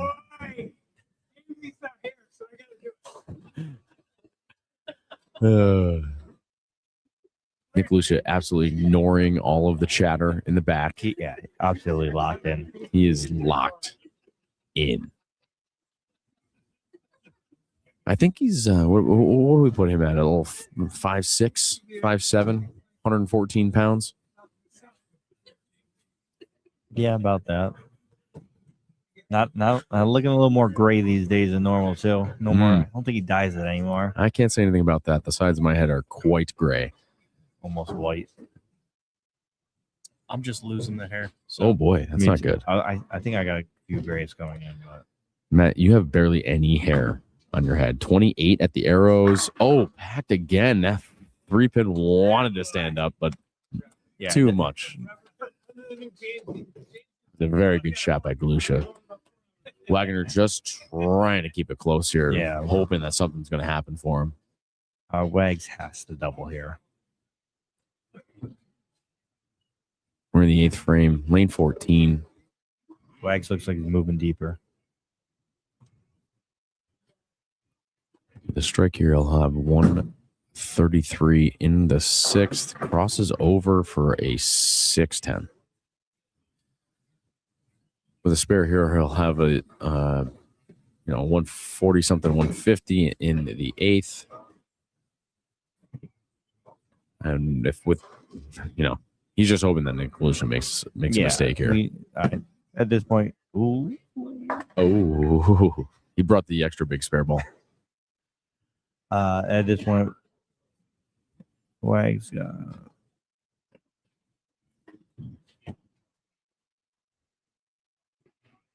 Wagner is still pacing 180.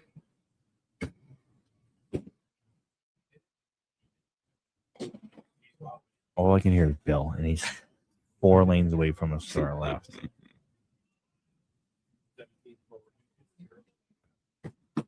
Oh, Wag switching balls. Oh, Another face. 3, 6, 9, 10. Loses count too. Extremely difficult spare here.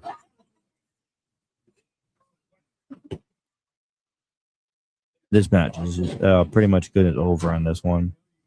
Unless Galusha absolutely loses count and opens.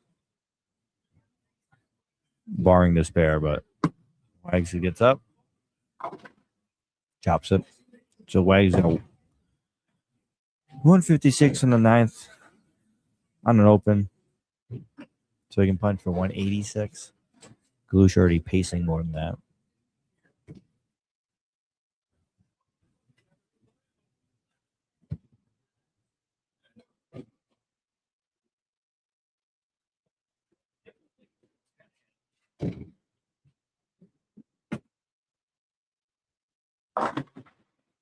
Through the face, only a 6-pin. Yep.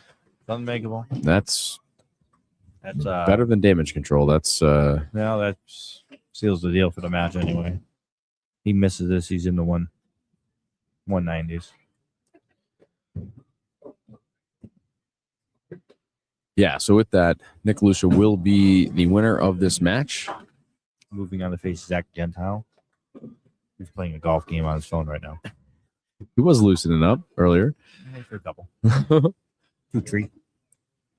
Difficult pair for Wagner. If he got left, it didn't want to react. If he got right, it overreacted, and over-under is not where you want to be. Wag just moved about 45 right. And how'd that do? Ball didn't hook. They were tricky out there, dude. They were tricky. You have all the friction in the front part of the lane. Like I said earlier, the urethane balls when you got them up the lane too quick or too much, they started up too soon, got off line too quick, and when you gave it away, they hooked so much so early they bled off all their energy and never hooked. Kyle trying to upload Bob reviews by myself and Anthony, getting some bonus views. Kyle, the beverage cart just drove by and asked if you were thirsty. There's still one here. There's if you look at the label, it's a Coors Light. Oh God, why is that in there? Bill was trying to figure that out. He thought Is that a someone put yes, it in Kyle? there. Why is this not downloading? That's what I want to know. Bill's also drinking. Probably not enough internet. Yeah. The Galusha testing the waters here with another ball, Gremlin Torex, or as they call it. We refer to it lately as the GTX. Yeah, I heard Brian. I was across with Brian Leclerc today. He's like, yeah. I said, hey, what were you using this week? Referring to his performance at the senior tour down in the Villages in Florida. And he goes, yeah, I was using this, using that, GTX. And I'm like pausing for a second. GTX. Oh, Gremlin Tour. Yeah, a lot lately they've been using the acronyms for the balls. It takes a minute.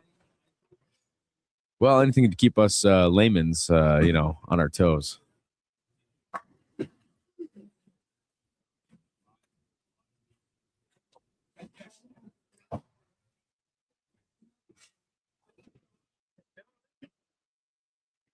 Why? What do you need?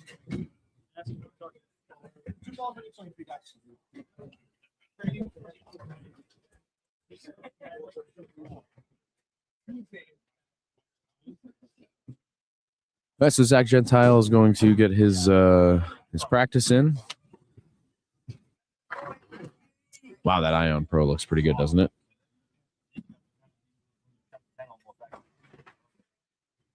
Looks very good. I thought Matt was still to the right of you. I thought he was going to start talking, and he was not there. Whenever Matt says so. Yeah, I'm the only Revolution person left in the building. I'm with James. James fucking letting go. Bye-bye.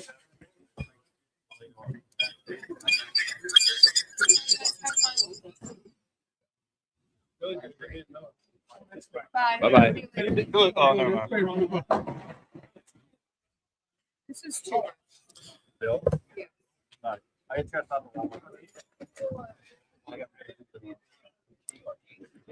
So in just a minute, we'll have Zach Gentile and Nick Lucia. We'll kick it to our sponsors here real quick while we're waiting. When you're an offensive lineman, like these guys, you're involved in a lot of collisions. You know it. Can't wait. On the field, collisions are their job. Off the field, collisions are his job. We handle a lot of collisions, big and small. So if you're in a collision, think big. Call this guy. Paul's team knows how to win and win big. Just like these guys.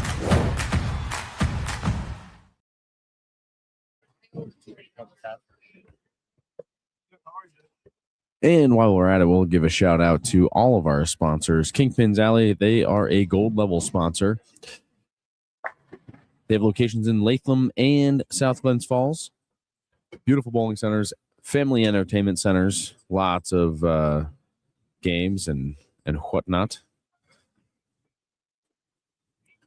Storm Bowling, Brunswick Bowling, I Am Bowling. Don't forget to use that Players Tour discount code. That way you can get a nice new jersey for your bowling season and get our tournament out there. You can even put our logo on there. And of course, Turbo 2-in-1 grips and Brunswick Bowling. So in this match, we will have Zach Gentile versus Nick Galusha.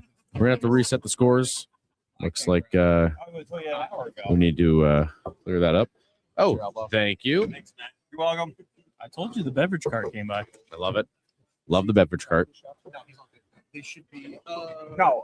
Can you flip them? Yeah, thank you. Yeah, they got it. Thank you, guys.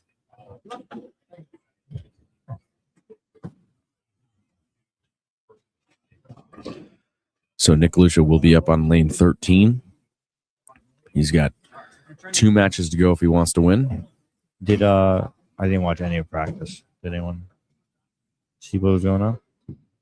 I was trying to upload a video, so no, I didn't. Austin, did you see anything was going on? Whoa. R1 seed still has a phenomenal look. I saw that. He was using an Ion Pro, it looked like from my angle. I did not see solid. many of Zach's shots.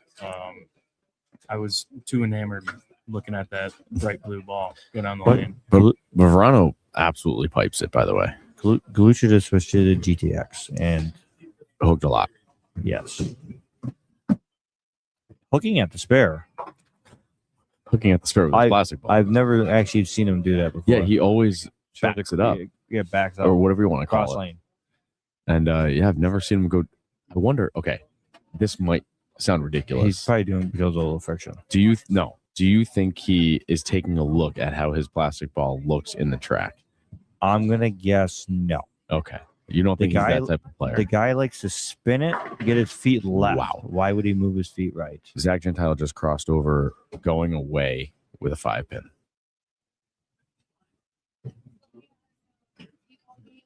Lanes are on fire. I'm surprised that we haven't seen more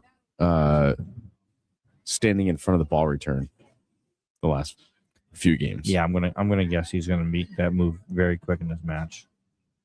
Throwing the plastic ball to 5-pin. It just clips it on the left side. Yeah, I know that feeling, how to whip it with the bouncy ball. I saw a couple of missed 5 pins today. Yeah, mostly by Nick Harris. I saw a missed head pin today. It was hard to watch, crossing with Nick. He already knows what we're talking about, and he's not even watching the stream. He's just watching the live action.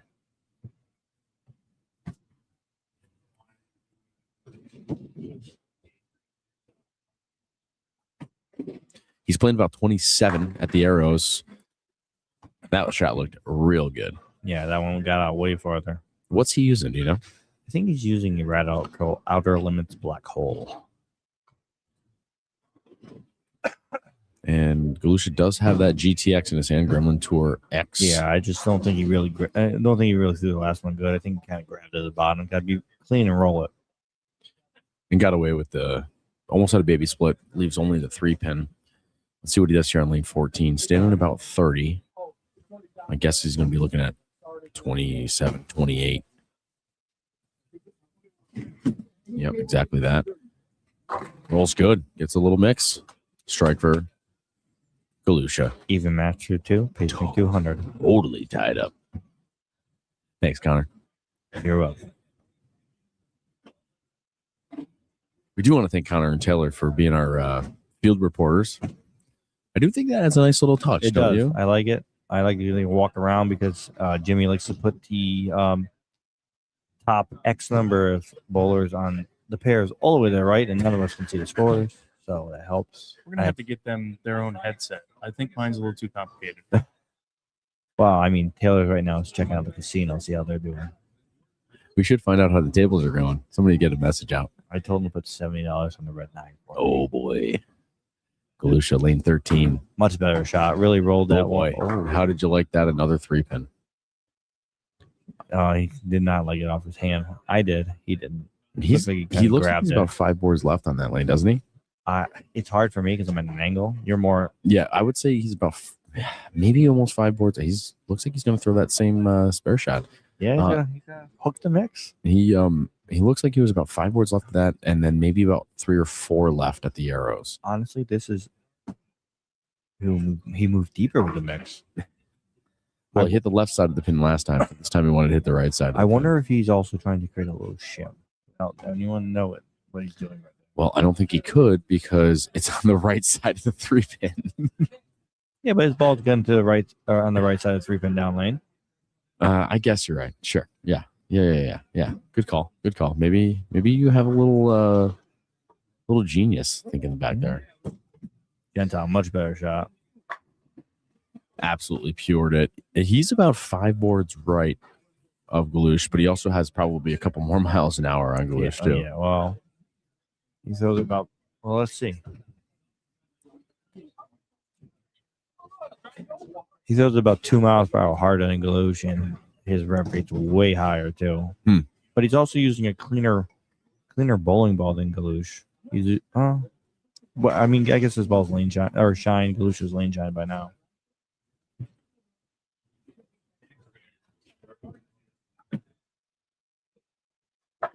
Oh, fast 8-6, or excuse me, 4-7.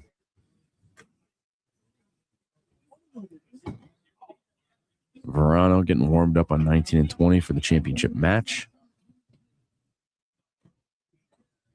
He's a tall dude. A lot of length. Pardon? A lot of length. He's like Connor Taylor. Yes. Long arms, long wingspan. legs. Big wingspan. And Gentile almost misses this 4-7. But that basically, it doesn't even up the match, but it makes it pretty close. Gentile got a small lead now. See if Galush can make a couple good shots right here. Struck on this lane last time. If you can't see the scores, you got Zach Gentile with a 68 and a third and a spare in the 4th. With a strike here, Galusha will have 60 in the 3rd. We'll see how it ends up. Doesn't look like he's made any adjustments with his feet. This is his good lane, I would say. Got a little slower, I think. Way better shot. Good shot. You can tell he's rolling a ball more on 14 than he is on 13. It seems as though 13's playing a little bit differently. It looks like 13 is hooking a little bit more, but he's also helping it hook, which he's really not rolling as much as he is on 14. And both Zach and Nick seem like they are very comfortable on lane 14. On lane 13, it seems like they're trying to make something work, trying to force something. Yeah, they're definitely trying to maybe get a little firmer with it, stay more aggressive through the shot, which I don't think they need to do. I think if they just trust it, it's going to be better. I'm going to guess Galucci's going to trust this one, though. And he's going to make a small move, it looks like.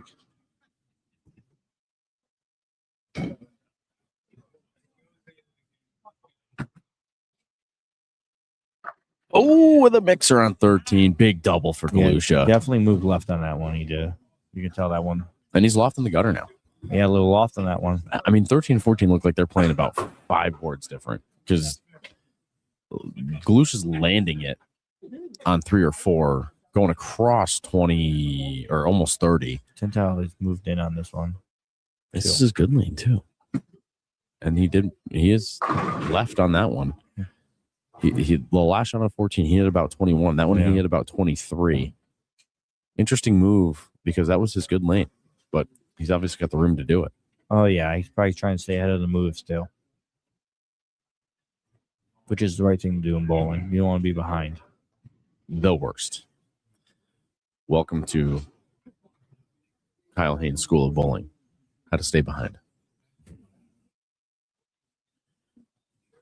I don't see a big move left here on 13. No, he's definitely. Yeah, it was a similar shot to lane 14, and it checked up big time. 13's definitely hooking more. He was definitely a lot slower with that one, too. And with that, Galusha's got the lead here. Same spare as last time. 4-7. Opting to still throw or hook it at it.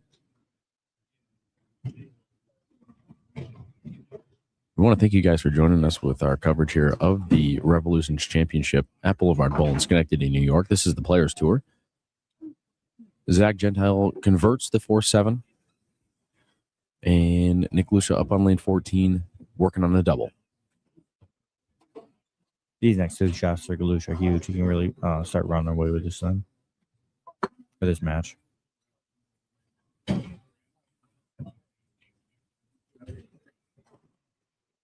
You know, for somebody that has, I always think about this because he gives us such a hard time about having a dress code here on the Players Tour, but he's always one of the best dressed.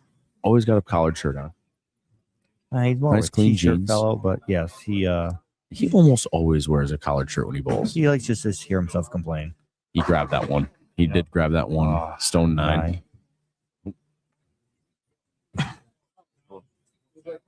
Kyle's got a phone call. So, you move him or me? Oh, I can't hear myself talk anymore. You could only hear yourself talk because his mic was so loud. Oh, thanks. I didn't know that. I realized when I muted him. All right, Galusha here with the spare. Kyle's finally off his phone. Stephanie goes, "Where are you?" I'm like, "I'm on the stream." Hop on the stream, you'll see me. Yeah, give us some views here. We got 30 views. Yeah, last one we had 50. Oh, we just lost one. Your wife got. Oh, geez, you hung up. So we kept basically an even match here. Galusha really needed that. This is a 1-pin match now. Really needed that last strike. But by the looks of it, I would say Galusha's a little more lined up. Galusha's definitely a little more lined up, just kind of fighting things. He's trying to change his roll a little bit, kind of rolling out the back more. He's a little bit of likes to spin it a little, but definitely you can tell he's got his hands in a different spot than it's today. He's rolling it way more. Oh boy, this is a 210.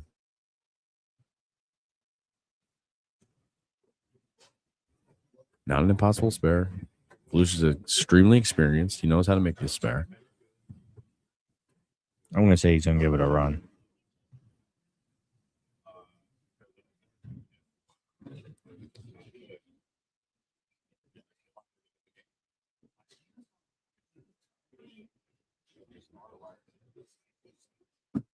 It's on the left side. Made it. Oh, he gets it. What a spare. Huge spare for Nick Galusha on lane 13. Makes the 210. Now he's chirping. That's Nick Galusha for you. I think he just went down to the snack bar. Yeah, he had to get him. And Zach Gentile's up on lane 14. You know, when he leaves the 210, I almost wonder, you know, is Zach thinking, okay, I can take a breath here.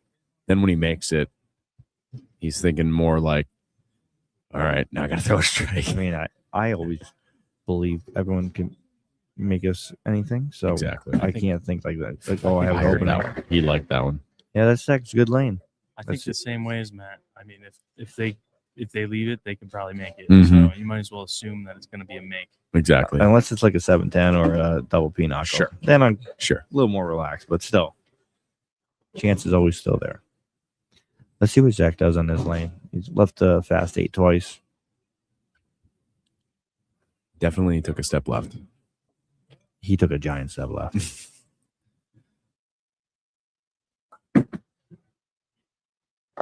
Ooh, doesn't read. Leaves a 2-8.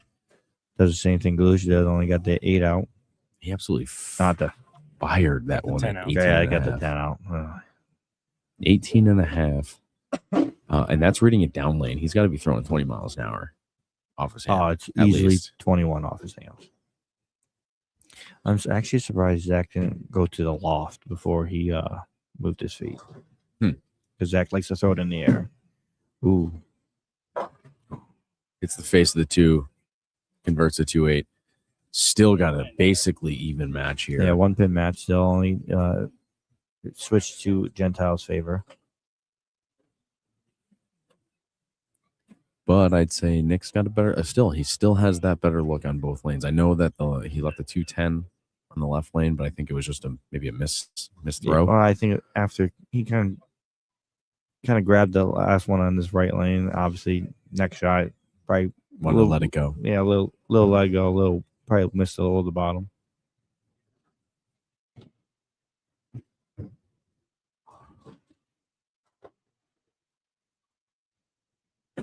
That looks pretty. Oh, it looks left. Holds. Does he roll it? He rolls the 710. That was a very slow messenger. Probably the slowest ones I've seen in These recent guys are years. yelling Girl Scout back here. Yeah, that's great. Joe Maz yelling Girl Scout. We got a few folks hanging out watching the live match here.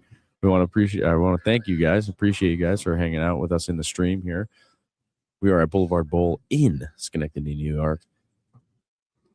This is the Revolution's championship.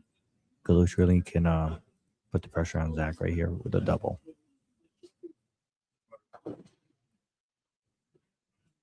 This would probably be the best shot of the match.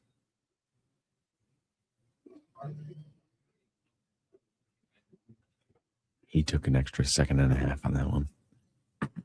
It looks pretty good. That's pure. Oh, 4-pin. It picked up pretty quick. I got to tell you, man, the lane conditions, the pressure of the match, it is tough. It is extremely tough. You got Verano in the wings. I don't even know if he knows what to expect on this pair. I mean, he just threw some practice shots at it, so but it looks like they're changing it right now. They're really starting to help. Mm-hmm.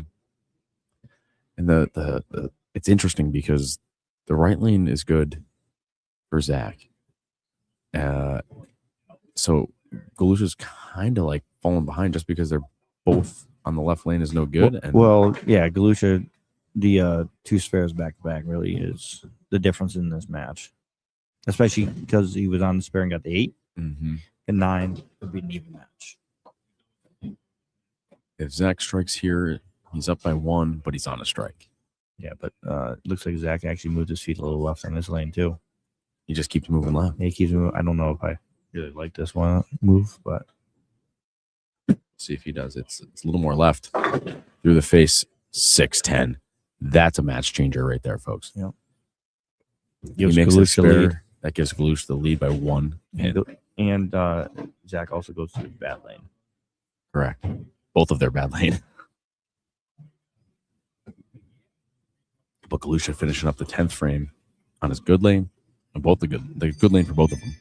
And then Zach's got to finish up the 10th frame on his not so good lane. Oh, I covered it. Shut up, man. it's hard to tell sometimes. That's adding to the drama. Yeah, building up the suspense. I also thought Wags labeled his and he almost chopped it. So I'm over 2 on those calls. Zach Gentile up on lane 13. Curious to see what he does on this one. He If needs moves- to pretty much strike out just to keep the pressure on, or at least get the first one I just mean- to keep the pressure on. Nick. He's gonna whatever. He rolled it real good. Checked up, Yeah. but it struck. So that forces Galusha. Well, let's see what he does here before we get into the scenarios. I mean, no matter what, Galusha's got to get the first one now. Not true. What? Oh, you're right. I can't do math. But if he gets a 9 spare, he ties. That's why I stopped. So a double here will force Galusha to double. Yes, he's got to pretty much match him in the 10th. Mm-hmm.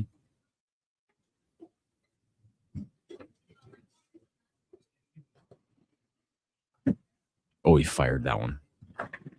Oof. Week 10. Yeah, that one was way left or way farther right down lane. Yes. I don't know if he moved left with his feet or if he just pitched it right. I think he did. I think he kind of did the both. Kind of moved a little left, but he also pitched it right. Now listen, this match, like we just said, is not over. If Galusha strikes and then 9s, that is a win. Not true. Correct? Oh no. He needs to No, fill that 20. would tie. He needs a double. He needs to no.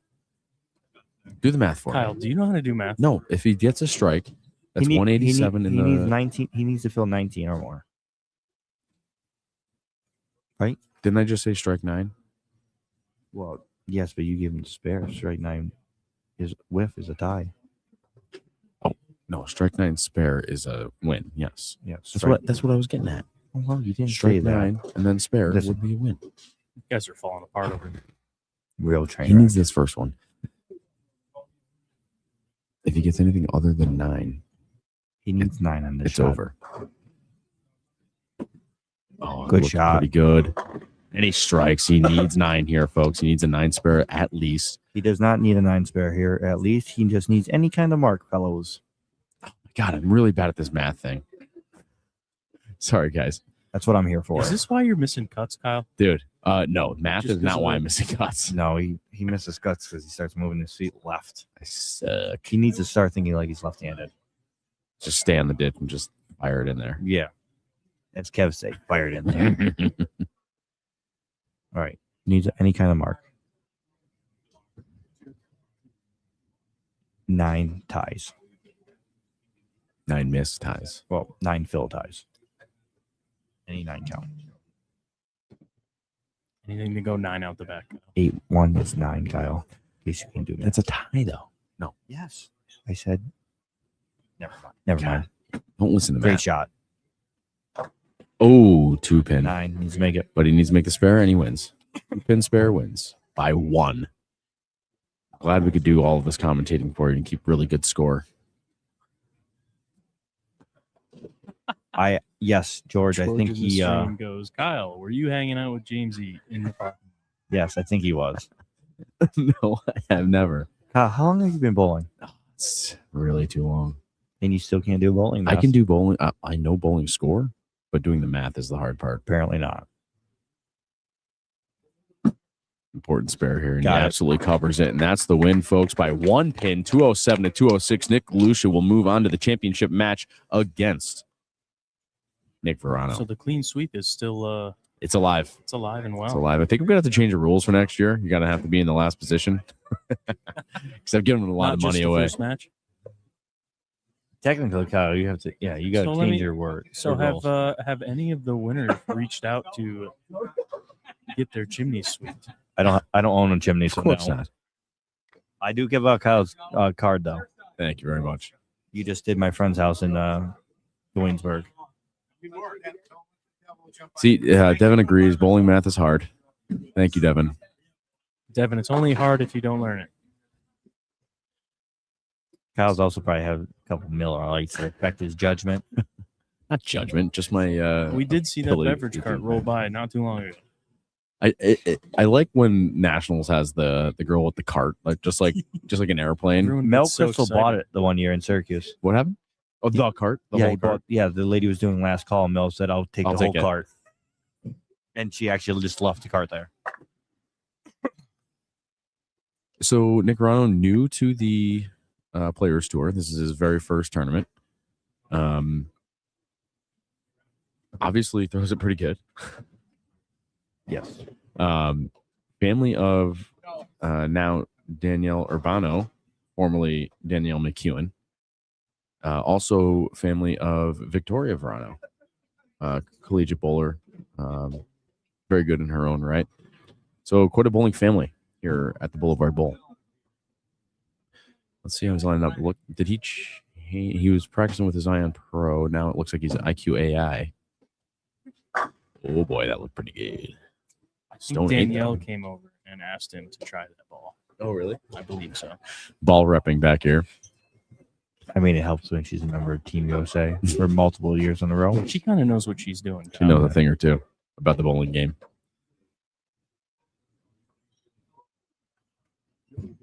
Yeah, he's consulting his sister. Smart move. I mean, Galucha did consult me before the last match, but I'm left-handed. But what do I know? That just drills bowling balls. Tournament director Jim Muller in the house, setting the scorers up for us. I mean, how can you get out of it? Ronald's got a great look. He's choosing his lane he'll start on.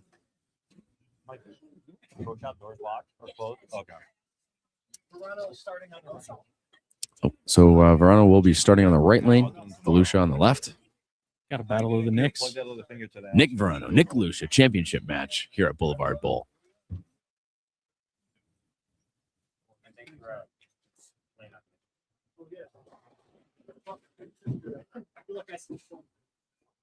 Said Verano's on the right.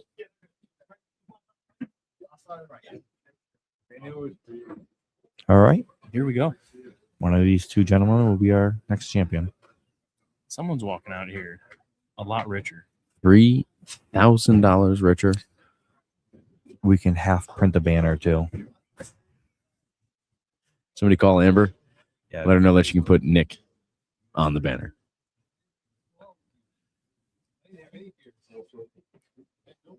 Nick Volusia, lane 13. Another step left. Good shot. Oh, he likes it. It's good. This is going to be a match, folks. Yeah, we got Nick, kind of the finesse guy, doesn't throw that hard. Mm-hmm. Although he is throwing heaters for his For style. Volusia, he's throwing heaters, yeah. Verano towering over Nick Volusia by, I would say, at least 1.5 feet. He is next to the rail.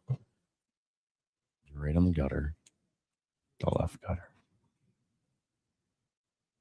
It was about 26. Oh, this is going to be a tough match. This is going to be high scoring.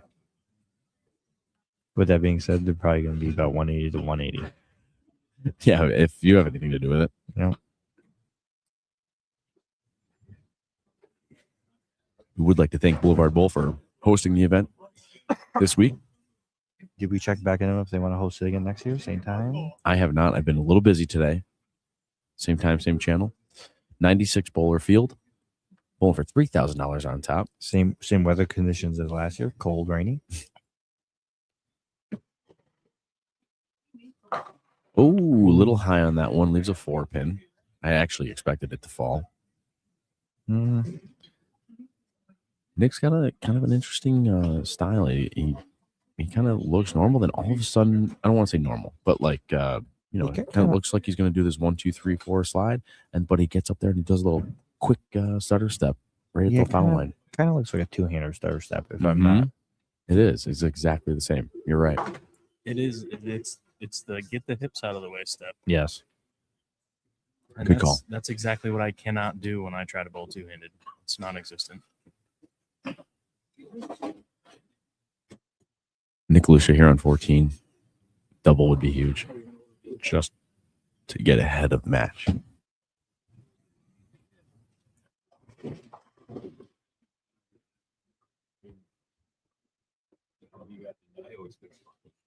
He's standing there right with the red man, and I don't know if he's starting up or not.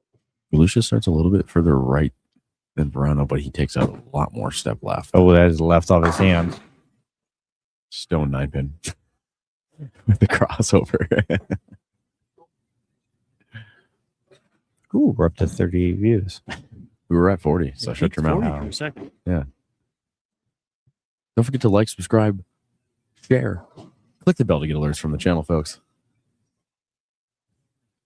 Watching Anthony and I ball reviews. Yeah, Matt and Anthony do their little reviews. Sometimes Jake Ooh, gets in hooking there. it again. Sometimes I get in there. Very few times. A serious match. It's all knotted up in the second frame. 8 frames to go.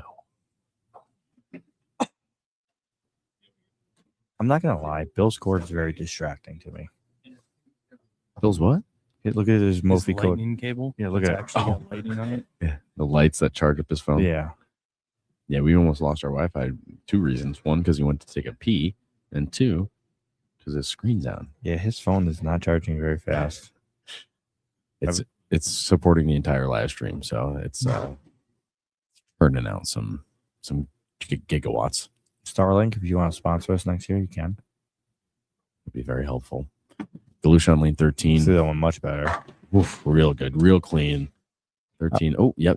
Gotta roll it, Nick. Gotta roll it. I wonder if the ball returns also play into a factor to Galusha because he does drift that far left. I mean, I would say no, but I was gonna say I agree with what your thought process is, but he's still not on it yet. no. So it's kind of working with his natural drift. Now Verano is right on top of the ball return. Now, if anybody's gonna have something get in the way, Yeah, it's but gonna be him. he walks dead straight. Yeah. Oh, I guess he doesn't walk dead straight. Almost a little left, almost leaves the 4-7, but crumbles both of them. Could have been a double pinochle if it wanted. He seems to like the right lane. Nick seems to like the left lane now. The right lane was Nick's good lane. It's amazing how a game changes everything. It's hard to tell if Nick doesn't really like the right lane. I mean, you have to at least come close to throwing in the same ballpark. He probably missed about 10 left. Down lane. You can't go off with one bad shot. We're gonna need some Specto too. So if Kegel wants to sponsor. Oh, another high one. Almost leaves a 4-6-7. Broke it Leaves up. only the 4-7. 13 is definitely hooking about 5 more than the other one. I gotta tell you, with his, I'm actually surprised. Like with his speed and power, I expected, to not see him check up that much. He's still But if the lanes are using gonna a, go that quick, He's still using Ion Pro Solid. seriously, so, I mean, yeah. His IQ AI did look good, but he stoned a 8-pin in practice. Good spit. All right, so Nick's pacing 200 Thanks, Connor. through 4.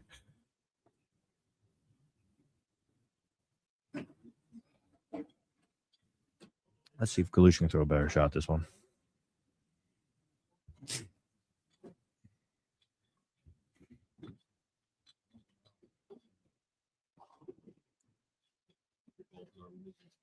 I would say Galusha's,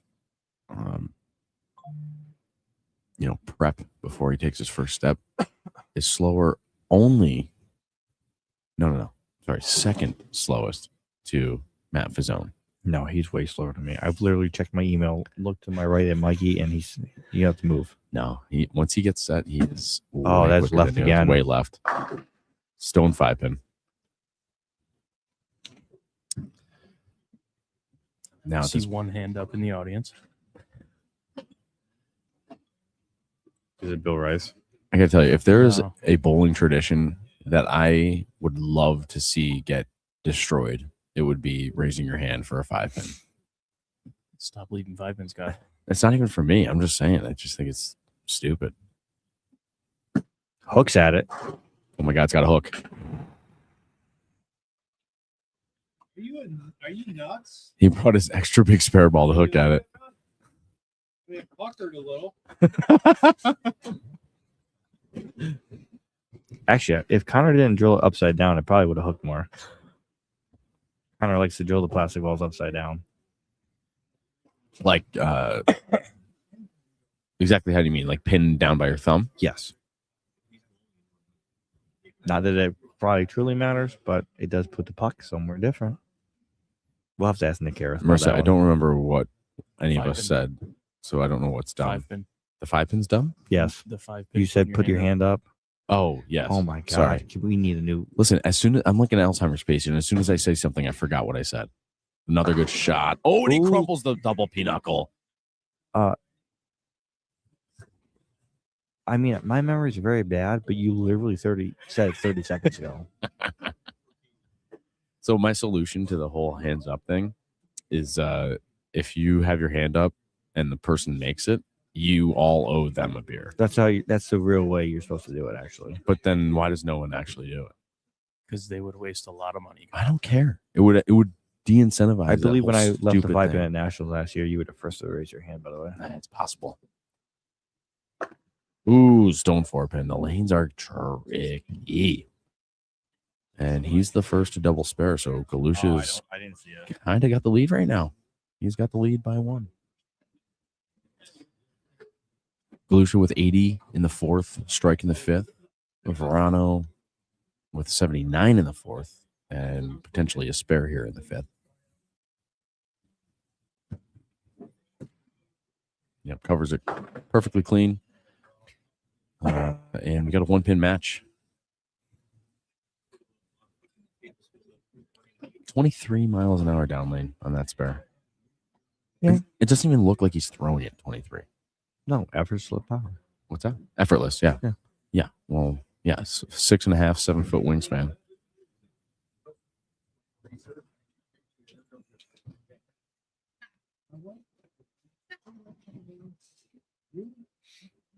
See if he moves a little left on this shot.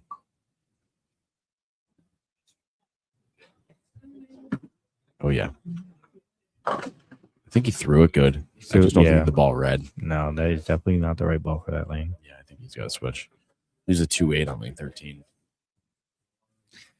All right, let's see if Galush can hit the right side of 20. He has tugged it both times on lane 14. Hasn't Or been the great. last 2 times, I should say. Oh, but let's not 2-8 hard spell right. I was literally just going to say, in the conditions right now today, this is not an easy spur to make. And he makes it perfectly. Textbook. It is quiet in here today. Mark James isn't here. Billy's on his best behavior. I think Billy's busy talking to the crowd. Yeah, Billy is he's talked to every group of crowd. Not that there's a lot, but he's definitely mingling with the fans. Yeah. Galusha here on lane 14. Let's see if he makes an adjustment or just wants to throw it good. Well, I think the adjustment is do throw it better. Hard to make a move off 2 terrible shots. It should never be judged in history of bowling. Mm-hmm. Didn't take a long time that time. Oh, way better shot.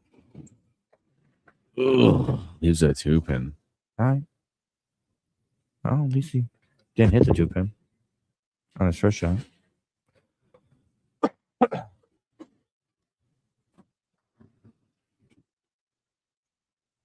I did see you leave a 2717.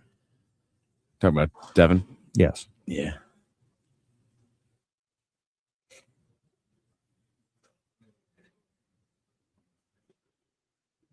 So after that 5-pin that he nearly missed, he's still opting for the spare ball. He's But he gonna throw does. this- He did his normal straight Yeah, ball well, at it. He didn't try to hook a mix this time.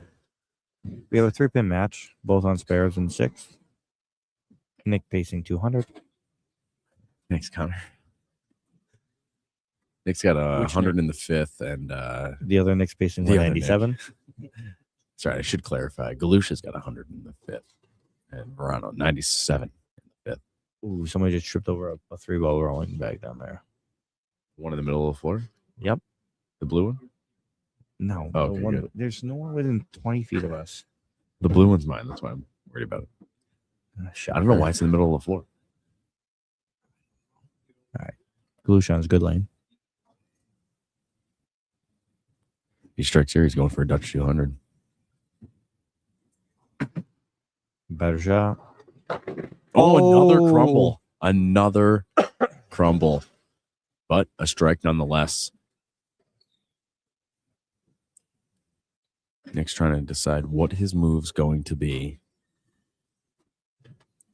I also had some situations today where, you know, the more I moved left, the more it hooked, which maybe the lane wasn't developed enough where I was playing. I mean, you have to remember the pattern is 38 feet. Mm-hmm. So the more you move in, you can't really like move with your eyes in either because you're just moving into friction. Mm-hmm. And Verano's been coming in high the last couple shots here. Let's see if he makes an adjustment. Looks like it's good. Much better shot in this lane. Gets a strike. Let's see if you can figure out the left lane. Still a 3-pin match here between the two of them. 120 in the 6 with a strike for Verano. Oh, but he. Oh, no. No, there's no double style. That score is incorrect. Sorry. Verano has 117 in the 6th with a strike in the 7th, and Galusha 120 in the 6th with a strike in the 7th. We'll work on finding good help next year, guys. Yeah. We need Taylor. You think Kyle Sherman will come down and do it for us? No, He's getting paid. Ooh, a little loft. The left 3-pin. Interesting how the matches played out because when I saw Verano come down to this pair, I was like, oof, this is going to be tough for Galusha. I think he's definitely trying to press and strike in the left lane, so that's not helping. Absolutely. But it is also interesting watching Galusha and Gentile struggle last game on the left lane that he opted to finish on that lane. Yes. Unless you saw something I that don't know if you we guys didn't saw see. the same thing I saw, but it looked like he might have been a little slow on that one.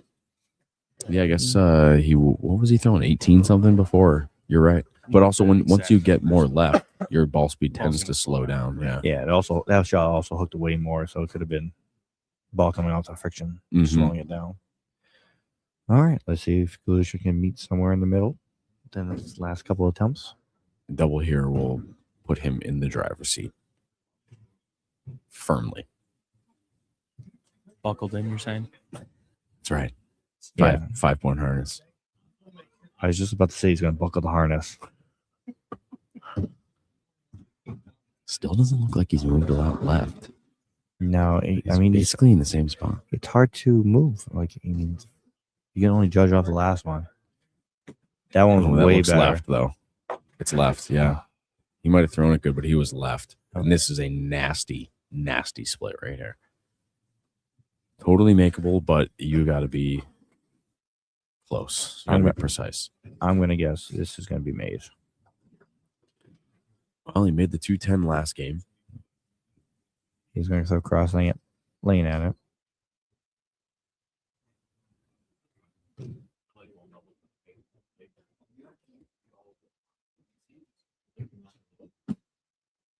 It's got to go right. Yeah, not enough. So he's got a big open here. Yep, down 11. And the way Verano has been playing, he's been keeping it close, keeping it clean. I don't see a lot of opportunity. No, I mean, for definitely got a big, couple nasty breaks. splits, Definitely but- broke up a couple splits. He broke up that one early in the game. Mhm. But must strike situation now for Galusha. Mhm. Especially since Verano struck on 14 his last Yeah. time up.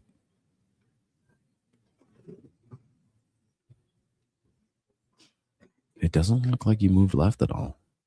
I'm going to guess this one's going to get rolled or lofted more. A little loft. Well, rollier too. Good shot, Nick Galusha. Trying to keep the pressure on. Out of the driver's seat, but he's still putting the pressure on Verano. What do you say? He said that lane went from U.S. Open to Town Bowling Academy on a Monday night. All right. And it's evident by his score because he has struck every single time on that lane this Yes. game. I mean, he has thrown some pretty bad ones on the right lane, though, early. Mhm. Yeah. Let's see what Nick can do. It looks like he moved a little far to the left. His first step is actually right. Yep. That's left. He's a 6'10. That leaves the match 9-pin match. open to anyone right down to the 10th frame. This is a must-make spare here. Not an easy spare to shoot when lanes are this hard either. He's a very good spare shooter. He is though. a very good spare shooter. He's kind of dead hands the mix, so that helps Mhm. because the mix does tend to hook a little bit. He is on 25 aiming for this spare. Oh, And he went way left. So I don't know what you're talking about. Walking straight. That's the most he's driven left. Yeah. On one shot. So if they match each other in the 10th, Galusha would be up by 1, correct? Nope. No. Yes. Yes. No. Down 9. Lucia goes out for 206. Yeah, he can go out for 205. Yeah. So Nick needs at least the first one in 10th. If They need a match. no, they can't match. That's a good shot. Yeah, he can strike out for 205. But yes, now they got a match. And Galusha can strike out for 206. I just want everybody to know that my bowling math was correct on that one. Yes, your was math was You're right. welcome. Big shot here. Forces a double. That's why I said, if you recall, Nick's going to have to match what he does in the 10th.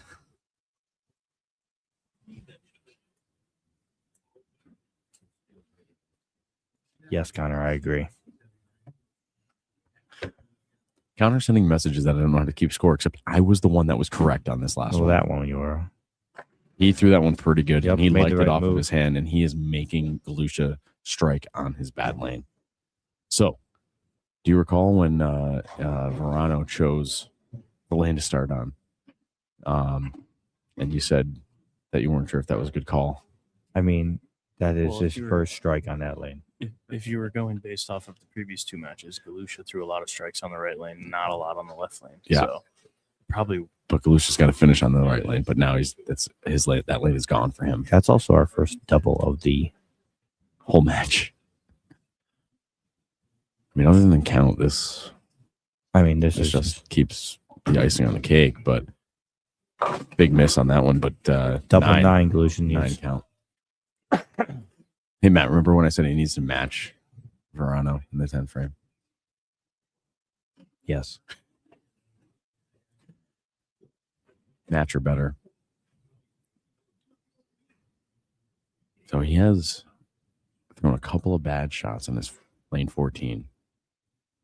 I still believe that he needs to move left, and I don't know if he's going to do it. Let's see if he makes He's going to a move step left and roll it more like he is on the other lane now. on the left lane. Yep. Slight move left with his feet.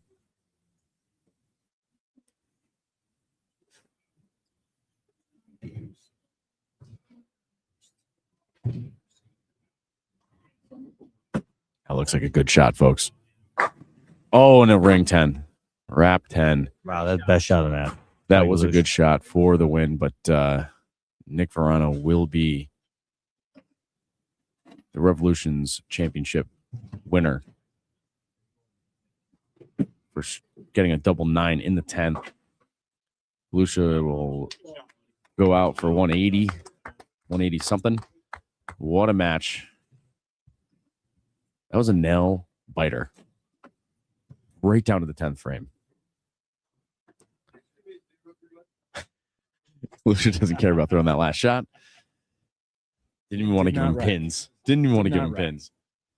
What a match. What a way to end the Revolution's Championship. Nick Verano, his very first entry into the Players Tour, comes away with the victory. it was worth the drive for him. I'd say. A little $3,000 for 90 Now, bucks. The real question is he paying for dinner tonight? I hope so. If the check clears. Well, guys, thank you so much for joining us today. We're going to get a picture with the tournament director and Verano. What a barn burner. 204 to 176, I guess we'll call it. Nick said he's going to get a 0 on that last one. But yeah, Verano with $3,000. Nick Galusha, I think, just over $1,500. $1,700 actually for the second place finish. The third place finish, Zach Gentile, $1,100, and Nick and Steve Wagner, $800. Right there on 14, Jim. All right, guys, we'll see you next time. Our next tournament will be next season, the 26-27 season. Thank you so much for tuning in with us and watching the live stream. And we'll see you one more time, quick. next. What's that? I think we should run through the sponsors one more time. Oh, yeah. Yeah, why don't you do that Before while we I head take the out? picture, if you don't mind. All right. Don't forget Harding and Mazzotti. Oh, you got it? Thank you to everyone who joined our live stream here to watch the final stepladder of the Revolutions Championship. We'd like to thank Martin and Mazzotti. Don't mind me. We would like to thank Sorry, I'm paying attention to things at once. It's not going well. We'd like to thank Turbo, Brunswick, I Am Bowling. Don't forget to use the code Players Tour to get your discount on I Am Bowling, KPA, and Storm. If you would like to become a sponsor of the Players Tour, feel free to reach out via email, I believe, or obviously if you know one of the guys in position of power, feel free to reach out to them. We are open to taking sponsors, big and small, to help the Capital District community bowl in a big dollar singles tournament. Matt, you got anything to say on the way out? Matt's done with the broadcast. All right, everyone. We'll catch you guys next year. Well, it'll be this year, next season. We wish you guys the best during your summer. Enjoy the rest of your day. When you're an offensive lineman, like these guys, you're involved in a lot of collisions. You know it. Can't wait.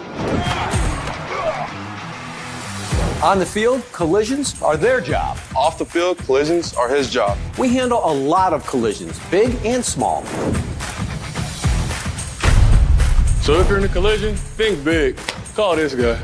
Paul's team knows how to win and win big. Just like these guys.